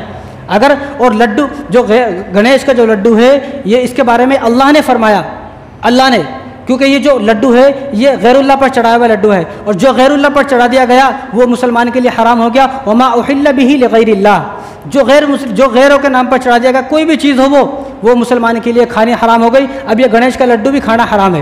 اپنے بچوں کو بچائیں، بچوں کی حفاظت کریں۔ رات بھر جو ہے بچہ وہ بیٹھا ہوا ہے گنیش کے سامنے، اس کو کچھ پتہ ہی نہیں ہے، کچھ پتہ نہیں ہے کہاں میرا بچہ، کہاں ہے میری جوان بچی۔ اور یہ جوان بچی جو برقعے میں اتنی ساری ناچ رہی ہیں، ڈانس کر رہی ہیں گنیش کے سامنے، 1-2 نہیں بلکہ 30-40 بچیاں جو ڈانس کر رہی ہے، یہ کوئی ایسا نہیں ہے آسمان سے آئی اور آسمان میں چلی گئی، یہ بھی ہماری تمہاری کسی کی بیٹیاں ہیں۔ تو جب بھی کوئی ایسا تہوار آئے اپنے بچوں کو سمجھایا جائے، اپنے بچوں کو سمجھائے بھئی یہ ہمارا تہوار نہیں ہے، ہمارے پاس اور تہوار ہے۔ اور دوسری بات، ایک اور بات سمجھیں آپ، یہ وقف بورڈ کا جو مسئلہ ہے پہلے بھی میں نے بیان کیا ہوا ہے، آپ نے سنا ہوگا۔ وقف بورڈ کا جو مسئلہ ہے، دیکھو حکومت وقف بورڈ کو ختم کرنا چاہتی ہے، کیوں؟ کیونکہ وقف بورڈ کے پاس جو زمین ہے، وقف بورڈ کی جو زمین ہے ہندوستان کے اندر وہ 8 لاکھ ایکڑ زمین ہے۔ 8 لاکھ ایکڑ کتنی ہوتی ہے زمین؟ یہاں جس کے پاس 1 ایکڑ ہے وہی سب سے مالدار ہے بستی کا، یہاں 8 لاکھ ایکڑ زمین ہے۔ اب حکومت کی نظر خراب ہے کہ وہ 8 لاکھ ایکڑ کو کسی طرح اپنے قبضے میں کرنا ہے، تو اب وہ ممبر پارلیمنٹ میں جو ہے بحث چلی اس کے اوپر، تو اب جوائنٹ پارلیمنٹ جو کمیٹی ہے اس کے پاس یہ کیس چلا گیا ہے۔ اب انہوں نے مسلمانوں کی رائے مانگی ہے کہ 20 کروڑ، وہ کہہ رہے ہیں 20 کروڑ، ویسے 20 کروڑ سے زیادہ ہیں مسلمان، انہوں نے کہا اگر 20 کروڑ مسلمانوں میں سے صرف 50 لاکھ مسلمان اگر یہ بولتے ہیں کہ ہمیں یہ قانون منظور نہیں ہے، ہمیں یہ قانون نہیں چاہیے، ہم اس قانون کو ریجیکٹ کرنا چاہتے ہیں، 20 کروڑ میں سے صرف 50 لاکھ ان کو ووٹ چاہیے۔ کتنے؟ صرف 50 لاکھ۔ تو 50 لاکھ مسلمانوں کو پھر ہندوستان میں سے ووٹ ڈالنا ہے کہ ہم اس قانون کے خلاف ہیں، ہم اس قانون کو ریجیکٹ کرنا چاہتے ہیں۔ تو ہر مسلمان کی ذمہ داری ہے کہ وہ اس قانون کو ریجیکٹ کرے۔ کیسا کرنا ہے؟ آپ کو باہر پرچے ملیں گے، بعد میں آپ کو یہ دی جائیں گے، یہ پرچہ ہے، اس کو اسکین کرنا ہے، اس کو آپ کو بتایا جائے گا، جن کو معلوم ہے وہ سب کرائیں، اس کو اسکین کیا جائے گا، اسکین کرنے کے بعد ایک لنک آئے گی، وہ لنک اوپن کرنا ہے، جی میل کھلے گا، جی میل پہ جا کر سینڈنگ کا بٹن دبانا ہے بس۔ یہ کوئی گھنٹے 2 گھنٹے کا کام نہیں ہے، یہ صرف اگر کوئی کام ہے تو کتنی دیر کا کام ہے، یہ صرف 10 سے 20 سیکنڈ کا کام ہے۔ اگر آج آپ نے یہ نہیں، کیونکہ یہ اللہ کی زمین ہے، جو وقف بورڈ کی زمین ہے یہ اللہ کی زمین ہے، یہ کسی کی ملکیت نہیں ہے، اور اللہ کی زمین کو بچانا ہر مسلمان کا فرض ہے، ہر مسلمان کا دینی فریضہ ہے اس زمین کو بچانا۔ اگر ہم اسی زمین کو بچا دیا بس اتنا ہی ہو گیا، ہمارے ایک ووٹ ڈالنے سے اگر زمین بچ گئی تو ہو سکتا ہے قیامت کے دن ہماری نجات اسی ذریعے سے ہو جائے، ورنہ قیامت کے دن آئے گا، قیامت کے دن یہ فون ہمیں بد دعا کرے گا، یہ فون ہی ہمیں قیامت کے دن جہنم میں لے کر جائے گا، یا اللہ اس کے پاس فون تھا۔ اس لیے ہمارے اندر جتنی طاقت ہے ہم اتنا کریں، باقی اللہ پر چھوڑ دیں، ہمیں صرف اتنا کرنا ہے۔ تو آپ کے پاس جتنے بھی فون ہیں ان تمام فونوں میں جمعے کے بعد اس کی اسکیننگ کو کریں اور جی میل بھیجیں وہاں پر۔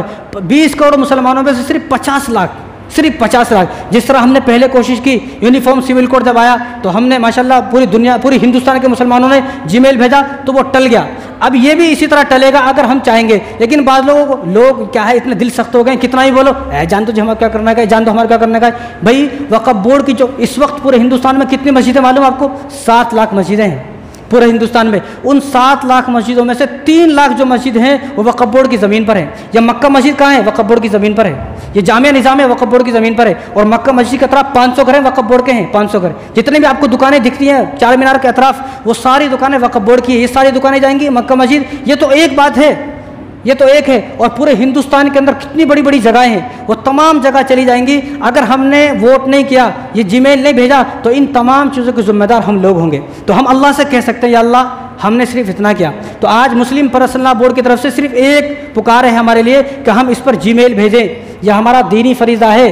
اگر ہمارے سے اتنا کرنے سے اگر وہ بچ جاتی ہے وقف بورڈ تو ہو سکتا ہے اللہ تبارک و تعالی ہماری نجات فرما دے، کیونکہ ہمارے ایک ای میل بھیجنے سے 3 لاکھ مسجدوں کا سوال ہے، اور 3 لاکھ ادارے، مدرسے، مسافر خانے، یتیم خانے ملا کر 3 لاکھ ہے، یعنی 6 لاکھ، 3 لاکھ مسجدیں، 3 لاکھ ادارے، 6 لاکھ ادارے، اور گھر تو جانے کتنے ہیں، گھر تو نہ جانے کتنے ہیں جو بچیں گے، کتنے غریبوں کی دعائیں ہمیں ملیں گی اگر ہم نے ایک ای میل بھیج دیا۔ اگر ہم ایک ای میل نہ بھیج سکے تو قیامت کے دن یہ موبائل جو ہم نے رکھا ہوا ہے فون، یہ فون ہی ہمیں جہنم میں لے کر جائے گا۔ اگر ہم نے نہیں کیا یہ فون ہی گواہی دے گا، اور اس کا جو ٹائم ہے وہ 13 ستمبر تک ہے۔ کب تک ہے ٹائم؟ صرف 13 ستمبر تک ہے۔ آپ جتنے بھی یہاں لوگ بیٹھے ہوئے ہیں وہ اسکین کریں، یہ کوئی گھنٹہ 2 گھنٹہ کا مسئلہ نہیں ہے، صرف 10 سے 15 20 سیکنڈ کا مسئلہ ہے۔ آپ کو نہیں آتا ہم بتائیں گے، یہاں بہت سارے لوگ ہیں بتانے والے، اور جتنے بھی آپ کے گھر میں فون ہیں ان تمام فونوں سے یہ جی میل بھیجائے، ایک مرتبہ جائے گا، صرف کچھ کرنا نہیں، اس میں پورا لکھا ہوا ہے، خالی اسکین کرنا بھیجا دینا، جیسا گوگل پہ فون پر اسکین کر کے بھیجاتے پیسے، ایسے ہی یہ بھیجانا ہے۔ کوئی آپ اس میں پیسے جائیں گے نہیں۔ بعض لوگ بول رہے ہیں اسکین کرو تو پیسے چلے جاتے ہیں، اس لیے میں ان لوگوں کو بولتا ہوں جس کے اسکیننگ سے پیسے چلے آئیں اس کے ڈبل مجھ سے آ کر لے لیں، اس سے کوئی پیسے جائیں گے نہیں، ٹھیک ہے انشاءاللہ۔ اس سب کو کرنا ہے، اور آپ کے گھر میں جتنے بھی فون ہیں ان سب کو بھی یہ کرانا ہے، ٹھیک ہے نا انشاءاللہ۔ تو اللہ تعالی ہم سب کو عمل کرنے کی توفیق عطا فرمائے۔ معلین اللہ